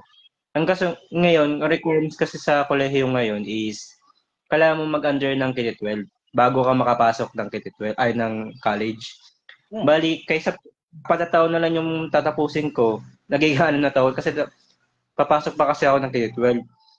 Worth it po kaya na pumasok pa ako sa ganun? Kasi parang sobrang haba na. I'm 26 years old na ako eh. Kung gusto mo dyan sa industriya na yan, tayo na brother, kahit nabuti ka pa na 10 taon, sulit yan. Ang ganda ng tanong ni Rego. Ang ganda ng mga tanong yan. Kahit 10 taon pa abutin, kung gusto mo talaga dyan sa industriya na yan, gusto mo sa kumpanya na yan, maligaya ka dyan, kahit 10 taon pa ang abutin. Kasi gusto mo talaga dyan, maligaya ka dyan eh. Ang gagawin mo lang dyan, magpapalalim ka ng nalalaman mo para lumalim din ang bulsa mo. Sabi nga rito, mag-ALS ka kuya. Baka tsuwa ba yung ALS? You will never know. Tanong mo doon sa nasa iba, boss mo. ALS? Ano yun, brother? Research mo na lang, Google mo. ALS. Ito isa, sabi, mag-addict ka po, kuya. ALS. SHS, bro. Google mo na lang kung paano sa Hindi ko kabisado eh. Kasi hindi ko naman kinailangan mag-K-12 kahit kailan. Okay na ako, nakapag-retire na ako, maligaya na ako sa buhay ko eh. Meron ako ng lahat ng bagay na kailangan. Ngayon ko lang nalaman ng ALS. Search ko nga ito. Willing naman ako bumalik sa pag-aaral. Ngayon ko lang nalaman tong ALS na to. Alternative learning system. Gets. Thank you sa mga comment section. Thank you. Yun lang po, brother. Yun lang, maraming salamat. Having this type of conversation. Ang sarap kaya ng ganitong klase ng kwentuhan. Ito yung mga kwentuhan na hinahanap ko. Nagsisimula pala ako sa buhay. Wala masyadong marami. Napaka-konti ng mga tao nagsasalita ng ganito sa social media. Napaka-konti. Brother, thank you. Thank you, brother. Tapos thank you sa mga viewer nang bigay ng ng ALS. Thank you. Maraming salamat sa po. Itong isa. Dali. Sagutin ko lang to. Sabi ni Rego, 25. Nabasa ko na ito kanila. Kalimutan ko lang. Brother, ano kaya mga dahilan na nasa isip mo na posibleng maging dahilan upang maging atheist ka? Pagka namatay ako tapos wala pa lang kabilang buhay, atheist na ako nun. Yun lang. Wala na iba. Kasi wala namang masyadong pakinabang na maging ateista ka, maliban na, alam mo, ang isa sa mga pinakamalalaking pakinabang ng pagiging ateista, yung kalayaan eh. Malaya kang magawa lahat ng gusto mo eh. Ngayon, sa akin, okay lang na mabawasan ng konti lang naman eh. Mabawasan lang ng konti yung kalayaan ko kasi mga masasamang gawain lang naman ang tatanggalin mo. Diba? Okay lang sa akin na mabawasan ng konti yung kalayaan ko na theist siguro ako, pwede mo sabihin yun, theist ako, versus yung completely i-denounce ko na there's an existence of a creator. Kasi masyadong maraming bagay na nagme-make sense sa universe. Maraming bagay na hindi nagme-make sense. Pero in general, majority ng mga bagay nagme-make sense. Tignan mo, pansinin mo. Ito, lalabas ko ng carbon dioxide. Ito. Inatak ko pa para sa inyo. Doon sa may-ari. Palitan ko na pag naputol. Okay. So, ayun, ito, naglalabas ng carbon dioxide. Ay, ng oxygen, sorry. Naglalabas ng oxygen. Yung oxygen, hinihinga natin. Tapos tayo naman, naglalabas ng carbon dioxide, papunta naman sa kanya, sa halaman. Pwede mo sabihin coincidence. Sige, okay. Yung mundo natin, umiikot sa sun. Tapos, hindi hinihigop, hindi rin lumalayo. Hanggang ngayon, puzzled pa rin ng mga scientifico paano nabubuo ang mga planeta. Pwede mong sabihin common sense. Sige. Okay. Ang galaxy, umiikot. So sobrang dami ng between, billion yung mga between sa loob ng Milky Way galaxy. Hindi nagbabanggaan. Coincidence pa rin. Okay, sige. Yung DNA, ang ina-coded information na yan eh. Huwag mo naman sabihin sa akin ano pa rin yan. Ano pa rin yan? Ang tag ito, coincidence pa rin yan. Coded information na ang DNA. Pag may nabawas na bahagya dyan, magkakaproblema. Kata mo? Sobra naman dami naman ang coincidence niyan. 'Di ba? Imagine mo, yung konsepto lang na a large quantity of nothing decided to pack tight together and then explode into hydrogen and helium. So there is chaos. How can you create order out of chaos? There is such a thing as controlled chaos. And that's, I think, what is happening right now. Ito yung reality natin. Merong controlled chaos. Kasi meron pa rin naman chaos eh. Hindi mo maialis. May lindol dito, may baha dyan, may bagyo doon, bla bla. Pero hindi tayo nawawash out ng lahat ng bagyo sa mundo at hindi tayo nililindol ng pangbuong mundo na wasak lahat. Tapos hindi tayo hinihigop ng araw, hindi rin tayo lumalayo sa araw. Perfect lang yung yung situation natin sa Goldilocks zone eh. Doon lang tayo, lumalaro. Minsan may panahon, malapit ng konti, minsan panahon, malayo ng konti. Pero hindi sapat para ilayo tayo ng malayo, na lumilipad na tayo, rogue planet na tayo, o hindi sapat para higupin tayo, para durug na tayo sa init ng araw. Nakita mo? So ako, diretso, ang dami masyadong bagay na nagme-make sense, nakakatakot. Masyadong nakakatakot para sabihin walang nag-code yung mga yan. Mismong MIT nga nagsasabi eh.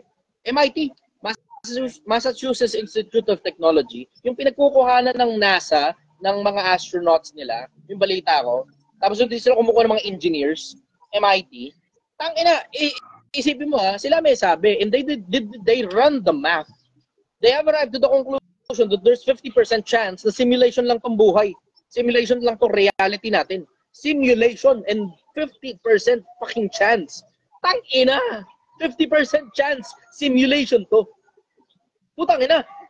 That's too big of a possibility. Either one or the other lang yan. Binary lang yan. Binary. May Diyos o baka wala. Simulation o hindi. Sa akin, puta, mas safe na akong paniwalaang may Diyos. Sabihin mo na lang, delusional ako. Okay lang, sige. Maniniwala ako, delusional lang ako. Okay lang. I will retain being delusional para in case lang na totoo may Diyos pala sa kabila at meron pala kabilang buhay, at least nakapag-invest ako. And alam niyo Pilipinas, alam niyo I'm very practical. Alam niyo practical ako mag-isip. Ano ibig sabihin? Nag-i-invest ako sa kapwa-tao ko para sa kabilang buhay. And in return, I'm getting very small favors out of it. Tignan mo to, pinadalhan ako ng kasoy.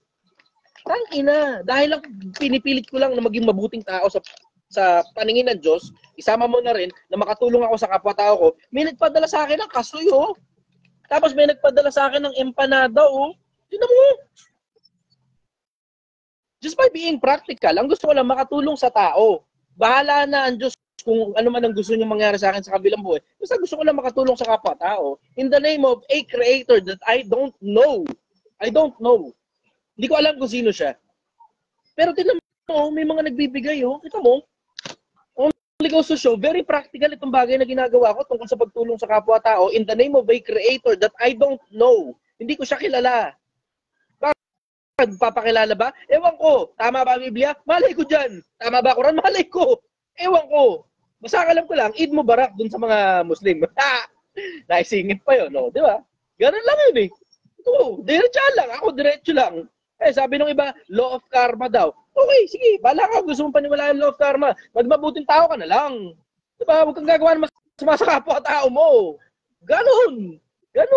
Law of karma, bahala ka na. Creator, bahala ka na. Universe, bahala ka na.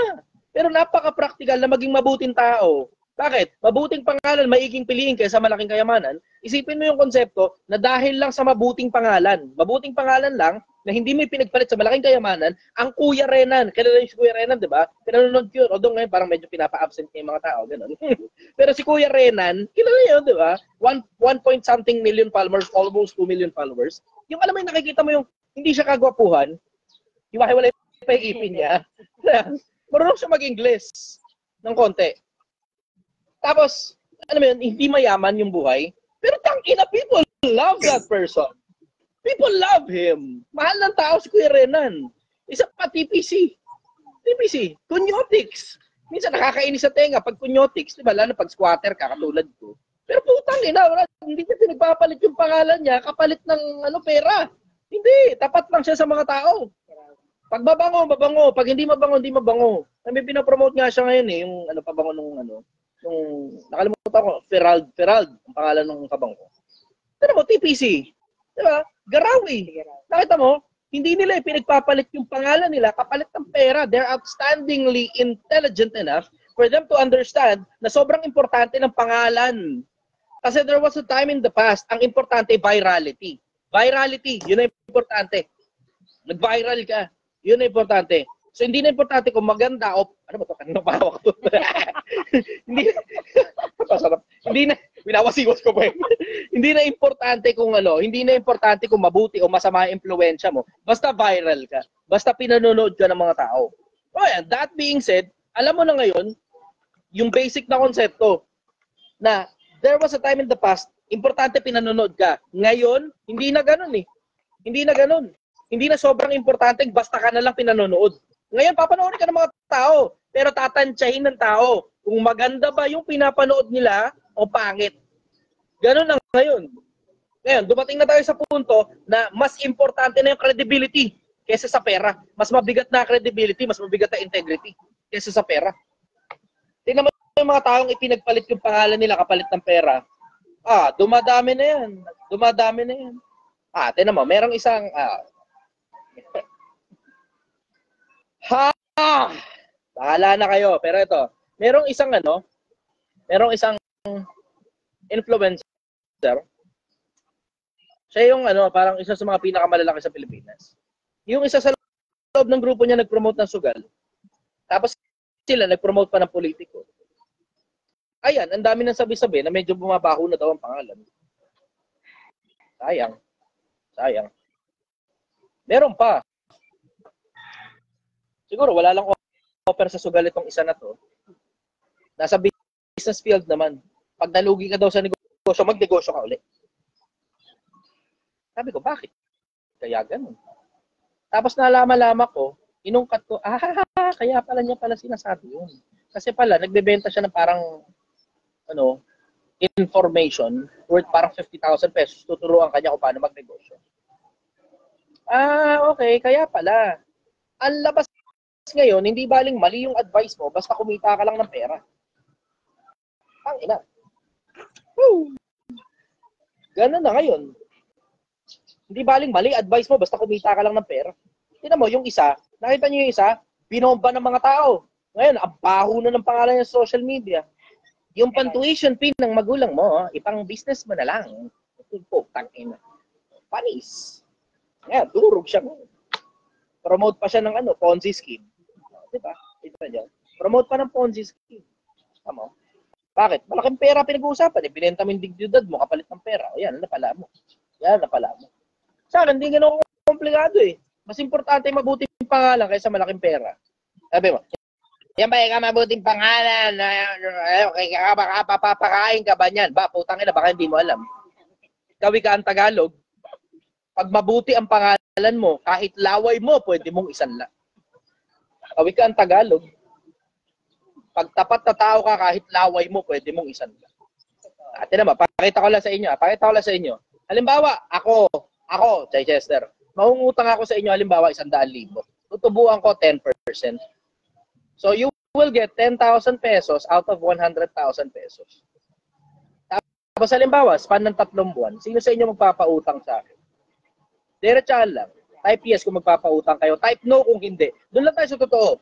Huwag yung parang hype-hype lang gano'n na, oh yes, kasi Chichester. Hindi gano'n. Practical. May pera ka, 100,000, papautang mo ba sa akin o hindi? Ganun lang. Type yes or no. Yes or no. Kung magno-no ka, no. No lang, diretso, no. Kung mag-yes ka, yes lang. No. So meron na rito sa YouTube, merong isang yes dito. Tama, pakita ko lang sa inyo, 100,000. Merong nag-no, Jason Garcia. Okay, good, ayos, tanggap yan. Monkey Luby, yes, isa. So dalawa na. Kimberly de Guzman, 3 na. Magkano interest? 10%, halimbawa. Elmer Calma, 4. Aga Cesar Vlogs, 5. Now, utang ito utang hindi ito investment hindi investment utang So sasanla ko yung pangalan ko sa iyo Jimbo, no. Si Jimbo no daw. Tapos merong isang nag-yes, Jesse, 6 na. Armando Kachimay, no. Arvin, no. Para MJ abnormal pero okay. Alimer, yes. Yan. So meron na Imelda Ruiz, no daw. Phil Lilia, yes. Okay. Mark Aero Reyes, yes. Ernesto Almedras, yes. Tignan mo, dun pa lang sa mga magpapautang pala sa akin, Tignan mo, sa magpapautang pala sa akin, 1 milyon na ako Lampas, ang dami pa nag-yes dito. May mga mag-no. Obviously, bakit? Meron naman talagang mga taong hindi talaga makakapagpautang Bakit? Because of multiple reasons. Whatever reason they have, merong mga tao hindi talaga magpapautang.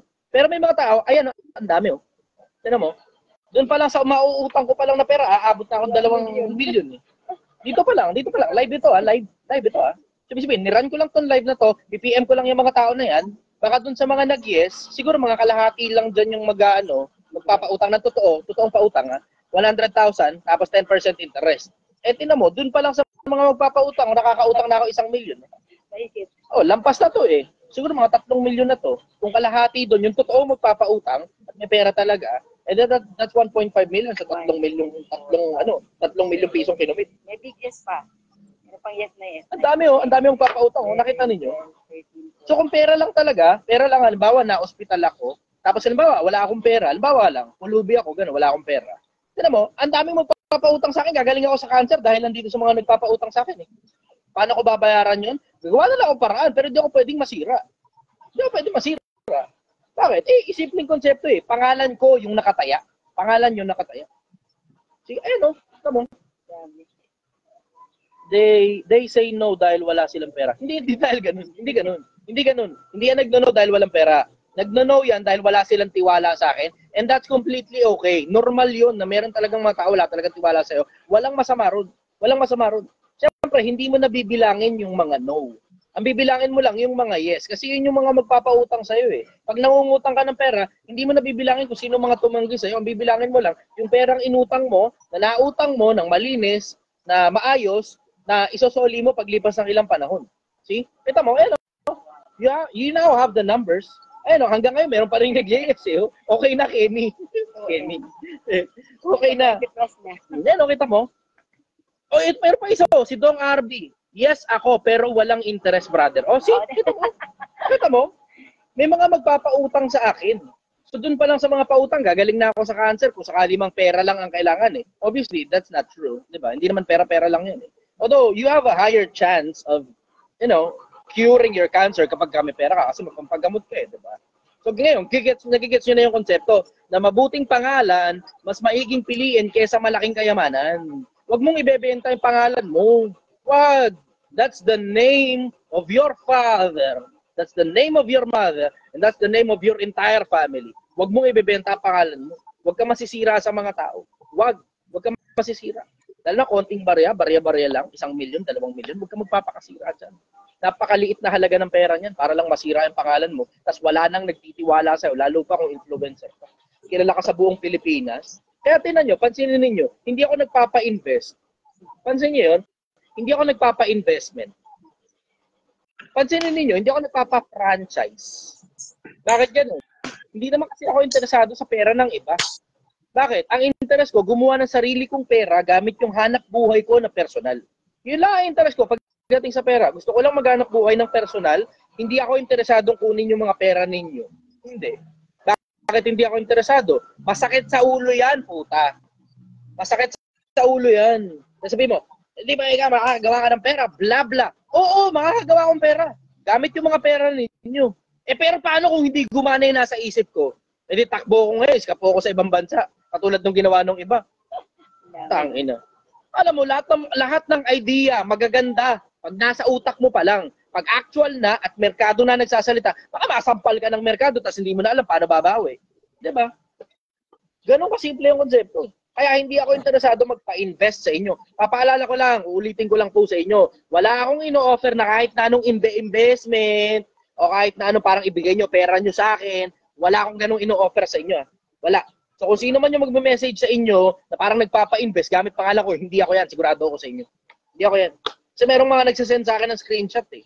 Yung parang kinopya yung profile ko, tapos personal na account, hindi page ha. Personal na account. Project 1M, tapos personal na account. Gumawa ng personal na account, tapos kinokopya yung kamukha ng page ko. Tapos nag-PPM-PM sa mga tao. Hindi ako yun ha. Paki-report nyo na lang po, scammer yung putang inang yun. Sa akin, diretso. Hindi ako interesado sa pera ninyo. Ang interest ko lang, gusto kong makatulong sa kapwa-tao. Maraming iba-ibang dahilan kung bakit gusto ko makatulong. Kasi masarap yung pakaramdam na isang grupo tayo ngayon, isang lamesa tayo, tapos ang tatabaan ng utak natin pare-parehas, tapos nagtatanungan tayo, tapos kanya-kanyang kuro-kuro tayo tungkol sa mga maraming bagay ng buhay. Hindi ba kayo sawado sa konseptong gawa na lang ng gawa ng pera, gawa ng pera. Tangin na. Ako diretso, sawa na ako rin. Sawa na ako, gawa ng pera. Hindi yan doon sa konsepto na, sobrang daming pera ng charge system. Hindi ganun eh. Doon yan sa konsepto na binababaan ko kasi yung gastos ko, pati kapritsyo ko. Para hindi ko kailangan gumawa ng pera. Bla. Hindi ako interesado talaga. Okay na ako, maligaya ako sa lahat ng meron ako, maligaya din ako sa lahat ng wala ako. Meron ako isang malaking swerte sa buhay. Kung nakikita ko ng malinaw ang buhay. Ang linaw ng paningin ko sa buhay. Linaw. Ang linaw ng paningin ko sa buhay. Tingnan mo, sa mabuting pangalan, yung pinaghirapan mong buuin na mabuting pangalan, na hindi mo ibinebenta, kahit magkano ipapautang sa'yo ng mga tao. Kahit magkano. Meron nga nag-message kagabi. Gusto daw mag-invest. Siyempre, hindi ko na tinanong kung magkano. Pero ang sagot ko lang, diretso, wala po akong investment ngayon. Baka next time na lang siguro, gano'n. Maisipan ko. Pero wala talaga akong interest yun eh. Tignan mo, sabi na iba, ano nga, ipokrito. You're welcome to say na ipokrito ko. Pero ito, hindi ipokrito. Pag hinawakan mo pera ng ibang tao, siguraduhin mo kaya mong ibalik yan. Bakit? Sasakit ang ulo mo pag hindi mo maibalik ang pera ng ibang tao. Nakita nyo si Kenchan kung ano nangyari? Nakita nyo kung nangyari kay Kenchan? O ngayon, wala na. Hindi na mahagilap. May warrant of arrest na eh. Puta, sikat na artista pa yun ha. Sikat na artista pa yun. Isipin nyo yung konsepto, di ba? Isipin yung konsepto. Tatanggap ka ng pera ng ibang tao. Magkakaroon ka ng boss sa ibabaw mo. Gusto mo ba yun? Na meron kang sariling hanap buhay, may negosyo ka, may investor dun sa negosyo mo, tapos hinihingahan ka, binubungangaan ka pa. Ikaw may-ari ng negosyo, binubungangaan ka ng tao. Putang ina. Nakakaburat yung ganun. Ako, practical lang ako. Practical lang. Walang tatalo sa practicality na huwag kang tumanggap ng libreng pera sa ibang tao. Huwag. May kapalit yan. At ang madalas na kapalit yan, sakit ng ulo. Sakit ng ulo. Mas maigi pa, magtrabaho ka. Tapos kikita ka ng pera. Tapos yung kinita mong pera, galing sa nauna mo ng pinagtrabahuhan. Pero ang mabigat dyan, kinuha mo muna yung pera bago yung trabaho. Tapos hindi mo ma-fulfill yung trabaho. Tapos ngayon, kailangan mo ibalik yung pera, sasakit ngayon ang ulo mo. Ako, practical lang. Gusto ko mauna muna akong nagtrabaho bago ako bayaran ng kahit na sino. Sabi mo, bakit di ka dito sa project ko? Mauna muna yung bayad bago yung produkto. Puta, minsan sobrang sarap kasi ng sinigang namin, nakakalimutan magbayad ng mga ungas. Tangina, yun yung tangina talaga, sizzling plate eh. Tangina nyo naman, pag-order kayo ng sizzling plate, yung laman lang yung binibenta namin, putang ina kayo. Yung laman lang yung binibenta, hindi kasama yung sizzling plate. Putang ina, yung iba inuuwi yung sizzling plate eh. Nakakaburat ang puta. 10 yung sizzling plate, 8 na lang. Ano nangyari sa dalawa? Tapos yung, anong pinaka-bad trip ko talaga, yung mangkok. Tangina, yung mangkok, halos almost 50 pesos talaga ng isang piraso. Plastic na mangkok. Wala na akong tinubo, inuuwi putang inang mangkok. Ang ina na burok talaga ako. Ay, sorry. Hindi nga pala kwentuhan to. Doon tayo starang mga brother. Akala ko kausap ko rito. Sabi ko, ba't nakikita ko? Ang ganda naman ng salamin dito. Nakita ko yung mukha ko. Puta kayo ng live pala ito, nakalimutan ko. Follow-up question, brother. Brother, actually tapos na eh. Papasalamat na lang ako. Okay. Papasalamat na lang ako sa nagbigay sa akin din ng impormasyon kay BD de Guzman. Salamat. Sana palayan kayo, sana tanggapin kayo ng Diyos sa kalangitan. Yun lang, God bless. Maraming salamat po. Yun lang po. Hindi mo pa ako binababa. Nakaka ako. Hindi, mababa na kita, brother. Ang sarap nun. Sige, thank you. Hindi nga ka maluwag pagka gano'n yung ano, no? Ano, tanggapin nga ng Diyos sa langit. Isipin mo, no, kung dumami yung mga Pilipino, na lahat may tagi 1 milyong piso katulad ng sa Project 1. Tapos lahat mababang loob lang. Walang mayabang. Sarap mo. May iba yung Sarap yung buhay. Sarap. Walang pataasan ng ihi. Hindi ka mai-intimidate kahit kanino. Kasi lahat ng mga yan, may tagi 1 milyon yan. Pero lahat yan, mga mabababang loob, mga mabubuting tao. Ang sarap ng ganun pakaramdam. Kasi madalas kapag ka milyonary, okay ng ina mo, yabang eh. Alam mo, nabili mo na yung buhay na may buhay. Totoo naman. So yung suya talaga ako sa gano'n. Yung mga yayabang-yabang sa internet ng mga putang inang nirentahan nilang sports car, makakadiri kayo. Makakadiri. Okay lang yan kung commercial lang, papakita ka lifestyle. Pero yung tangina, ganyan na ginawa mo sa branding mo, nagre-renta ka ng kotse, kunyari iyo, nakadiri. Anyways, next tayo. Ito, mukhang okay na ulit. Ayos na ulit.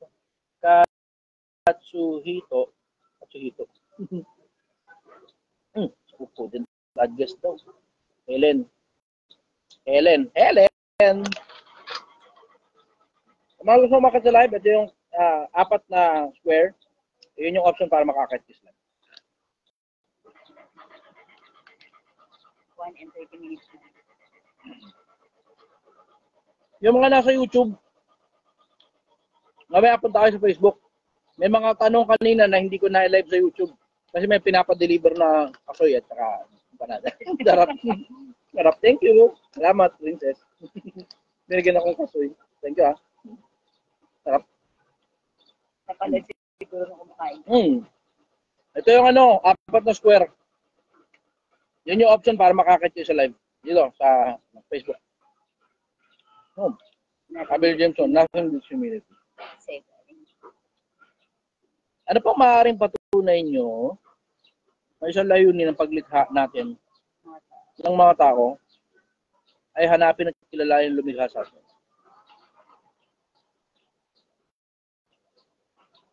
Ang patunay ko, yung mga magulang, gusto nilang kilalanin sila ng mga anak nila. Merong mga magulang, itinatanggi nila yung mga anak nila. Pero generally, ang mga magulang, gusto nilang kilalanin sila ng anak nila. Kaya nga ibang magulang naghihimutok dun sa konsepto na walang utang na loob daw yung anak. Eh kung paano ganun yung maraming mga magulang na gusto nilang kilalanin sila ng anak nila pag tumanda na yung anak nila. Pag tumanda na sila o tumanda ang anak nila. Siguro yung gumawa ganun din.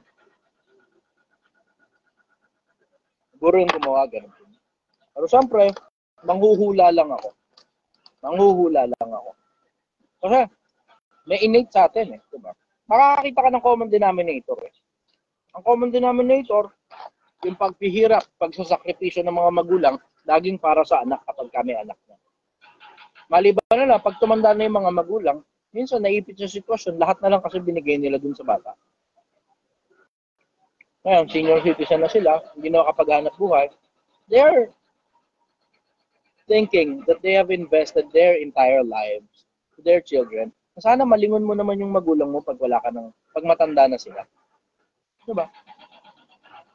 Minsan, it's just a matter of perspective. Ano pruweba ko? Wala. Pero nakikita ko kung paano tumatakbo isip ng mga tao. Yun na lang yung pinagbabasihan ko. Paano tumatakbo isip ng mga tao, may common denominator. Yung moral. Diba? Hindi mo naman masasabing galing sa evolution yung moral na yun. Pinanganak ka pa lang, alam mo masamang pumatay ng tao. Diba? Pinanganak ka pa lang, alam mong masamang magnakaw, kinakabahan ko nga eh. May mga bata, nagnanakaw, kinakabahan sila. Kasi alam nila masama yung gagawin mo. Diba?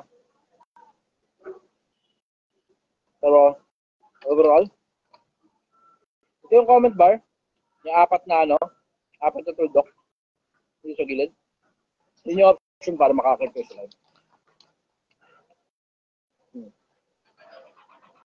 Ang sakit ng lalamunan ko. Buyat siguro to eh. Bacterial infection. Mukhang paulan na. Okay na muna siguro?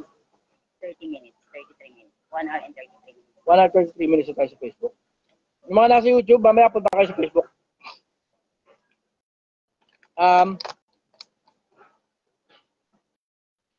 Gusto ko lang ipaalala sa inyo, Pilipinas. Mamatay tayo. Hindi natin alam kung hanggang kailan tayo.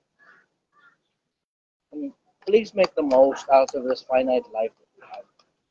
Touch as many lives as possible. In kindness and in good deeds. So in case lang, may Diyos ba? Wala? Yeah. Pero it feels awesome. It feels good. Yung sarap sa pakiramdam nung nakakatulong ka sa kapwa-tao mo, tapos yung tinutulungan mo, umaalagwa din yung buhay nila.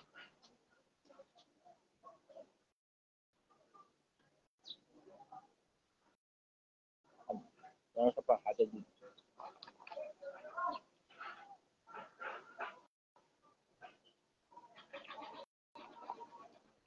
Oh. Brother, good morning.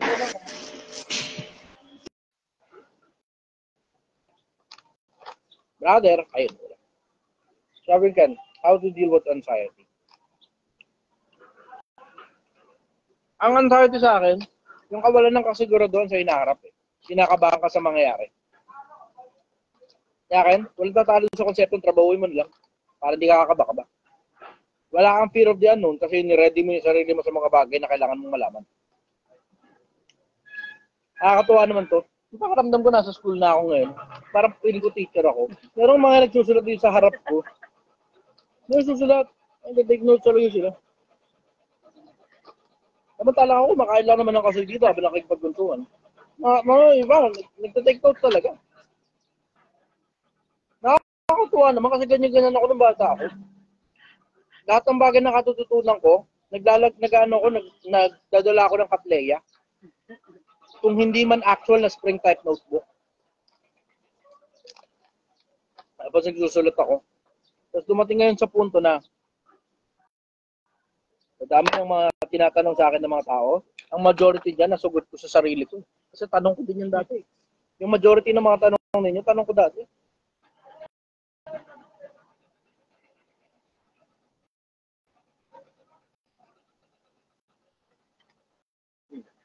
Ano pa masasabi niyo sa tao? Dunong-dunungan pero wala namang napapatunayan. Ang wakas ng kapalaluan ay kahihiyan. Ang dulo ng kayabangan pagkapahiya. Natatanong mo, paano mo malalaman kung isang tao nagdudunong-dunungan lang? Ungkatin mo sa detalye. Ungkatin mo sa detalye. Kasi sa madalas na pagkakataon, ito sabi rin ni Elon Musk ito, yung mga tao nagsisinungaling sa job interview. Kapag inungkat mo sa kanila yung detalye, after 2 to 3 points, sa pang-apat, malulubak na yan. Kasi wala talagang laman. They're just making things up.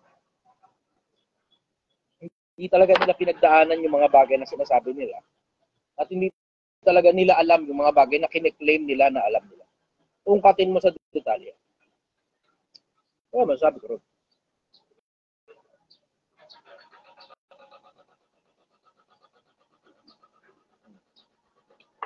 Subukan ko mabot sa 1 oras.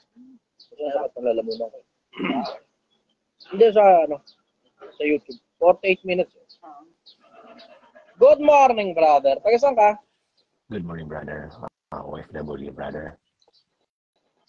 Okay. OFW. Saan bansa? Europe, brother, sa Malta. Okay. Ano tanong mo, brother? Brother, mayroon kasi akong 3 kaibigan na management trainee kami dati sa Toyota. So ngayon, before ako nag-abroad dito, way back 8 years ago, sabi na sa akin, baka pwede tayo mag-kurpo sa isang shop ng mga sasakyan. Ngayon, yung isa, nasa Jensan, yung isa, nasa Butuan City. Nag-operate sila around 4 years ago. Ngayon, umulagwa naman yung buhay nila. Gusto nila ako yung mag-operate doon sa Cagayan de Oro. So ngayon, meron akong kolehiyo na isa gusto ko sanang mag-venture din. Yung name mismo ng shop na yun is yun din ang gagamitin. Parang branch out. Meron kaming sistema na i-adapt at saka ngayon na baka may yung very good din na payo mo kung itutuloy ko to, uuwi ako. At saka although yung mga existing nilang mga kliyente doon sa area na yon, meron ding mga sasakyan dito sa Northern Mindanao, sa Cagayan de Oro, na ako din yung magkikiter mismo lang. PMS o yung mga preventive maintenance ng mga sasakyan nila. So, ano yung mapapayo mo sa akin? Ito ba ay Magtayo ka na lang sarili mo shop. Diretso magtayo ka lang sarili mo shop. Sakit ang ulo mo kapag ka pumartner ka kahit kanino, brother. Unang-una, OFW ka. Ano ibig sabihin nun? Ibig sabihin nun, you are highly likely na maloko ng kahit na sino pagdating sa pera. Bakit? Kasi yung konsepto na alam ng mga tao na napakalayo mo, tas wala kang kayang gawin pag nasa malayong lugar ka. So, ibig sabihin nun, mas marami ngayong mga tao ang lalapit sa'yo para sa mga putang inang investment, business, partnership, at lahat ng mga bagay na may kinalaman sa ikaw ang maglalabas ng pera. Kung sila maglalabas ng pera, ikaw lang ang magmamaneho, okay lang yun, empleyado ang labas mo. Pwede, business partner din, ikaw ang bahala sa operation. Pero ikaw ang maglalabas ng pera, tapos ikaw pa magmamaneho ng branch, putang ina, tinatarantado ka lang ng mga tao yan. Bali ang sistema, brother, uuwi ako, brother, ako mismo yung magdadala. Okay, good. Di magtayo ka na lang ng sarili mo. Huwag mo nang pakialaman yun sa kanila kasi sasakit na ulo mo dyan, Brad. Ngayon, okay lang yun. Kung uwi ka ng Pilipinas, ikaw ang magmamaneho nung negosyo na sila ang magpopondo, good, sige. Pero kung ikaw ang maglalabas ng pera, naku putang ina, Brad. Ang sakit na ulo mo dyan, diretsahan. Tignan mo, isipin mo yung konsepto na yung doon pa nga lang sa konsepto na halimbawa mag-aasawa ka. Nakilala mo na sa mahabang panahon yung mapapangasawa mo. Minsan may mga pagkakataon, nagbabago pa ugali. Lalo pa ngayon, 3 tao kayo sa isang korporasyon.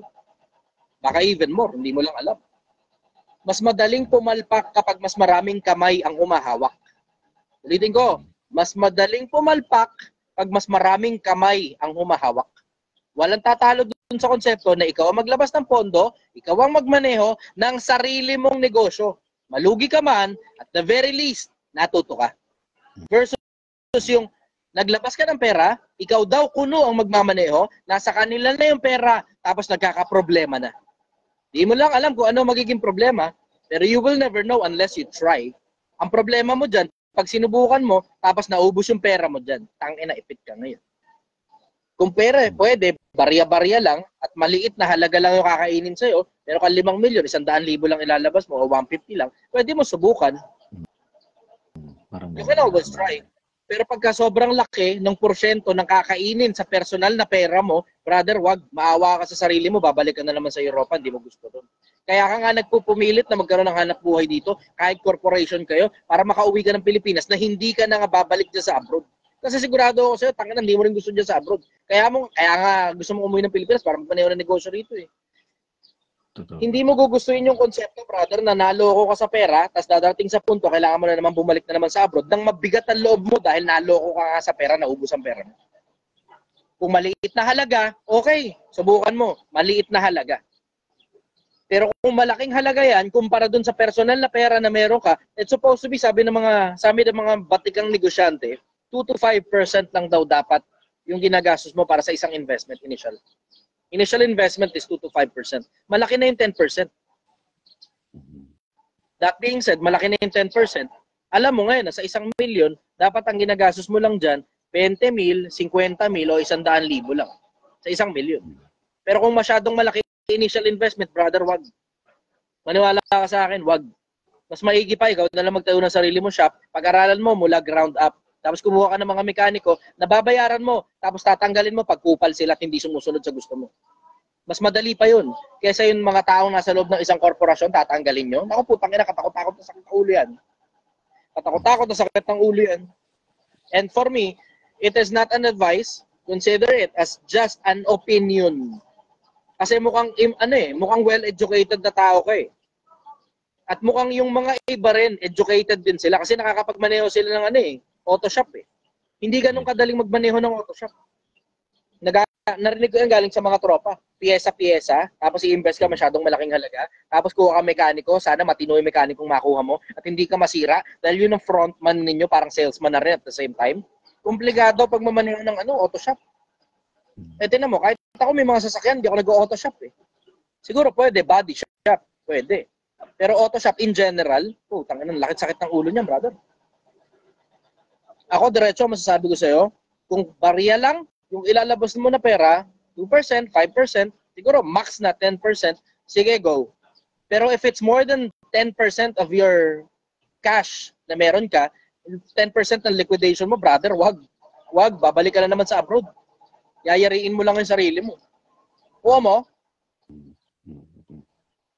Yes, brother. Kasi yung konsepto kasi na yung mga anak ko ngayon na medyo maliit. Ang hina ng boss mo, brother, pakilakasan. Kasi nilalagay ko pa sa higa ko ito speaker. Okay. Pakilakasan yung boses. Okay. Eh, kasi gusto ko naman din talagang mag-for good dahil naiwan ko kasi yung pamilya ko for almost 10 years. Kaso lang, ito na nga, yung pag-OFW talagang broken.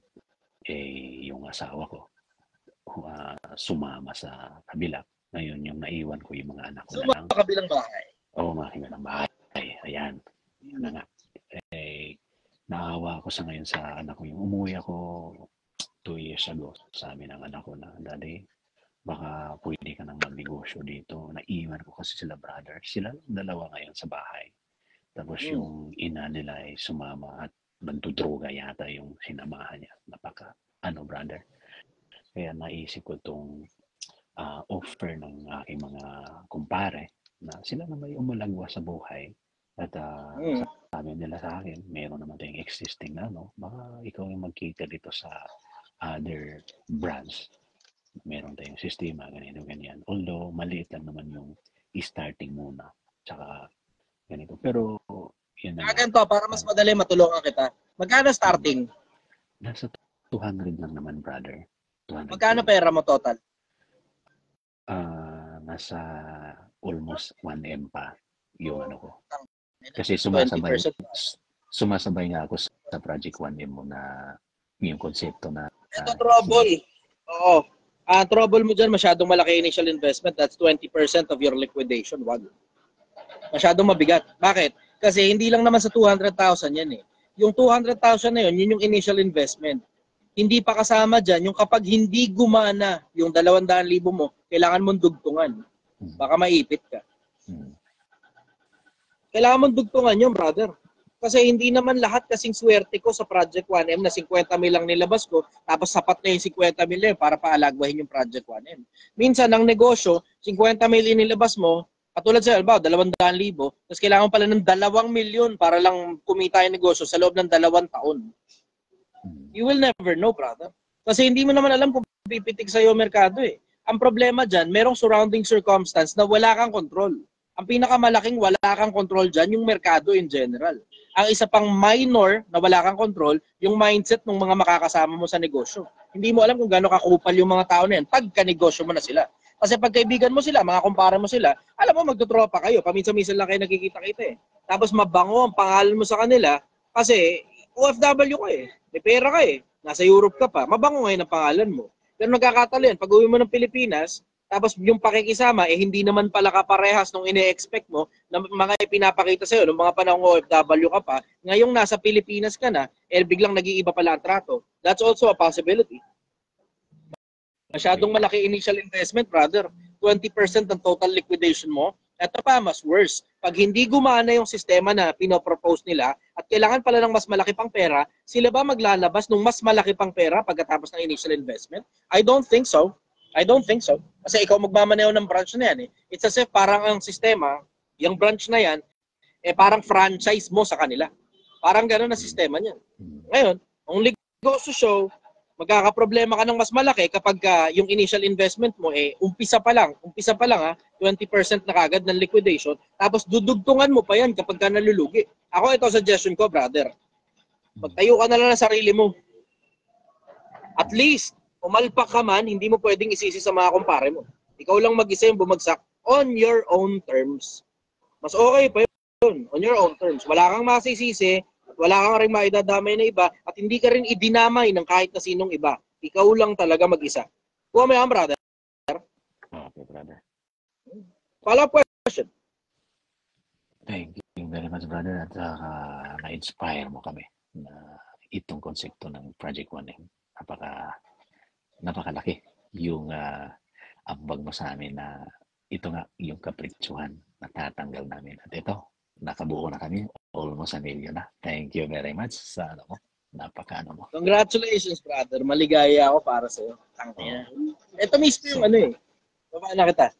May follow-up question ka pa? Wala na? Wala na, brother. Thank you very much. God bless you, brother. Thank you, brother. Bye-bye. Alam mo, ito mismo yung konsepto ko ng Project One. Ang konsepto ko ng Project One ay makatulong ako sa mga tao na maiayos nila yung buhay nila. Including their finances. Isinasama na lang yung finances na yan. Pero ang primary goal ko talaga maiayos yung buhay ng kapwa-tao. Ako ba mag-ayos? Hindi ko kayang ayusin yan. You have to fix it on your own. Ang gagawin ko, ipapakita ko lang sa'yo kung paano ginagawa ko pagdating dito sa Project One. Nasasabay ka, kasi gagayahin mo. Kasi yung mga general principles, it doesn't necessarily follow na kailangan mo magtinda sa kalsada.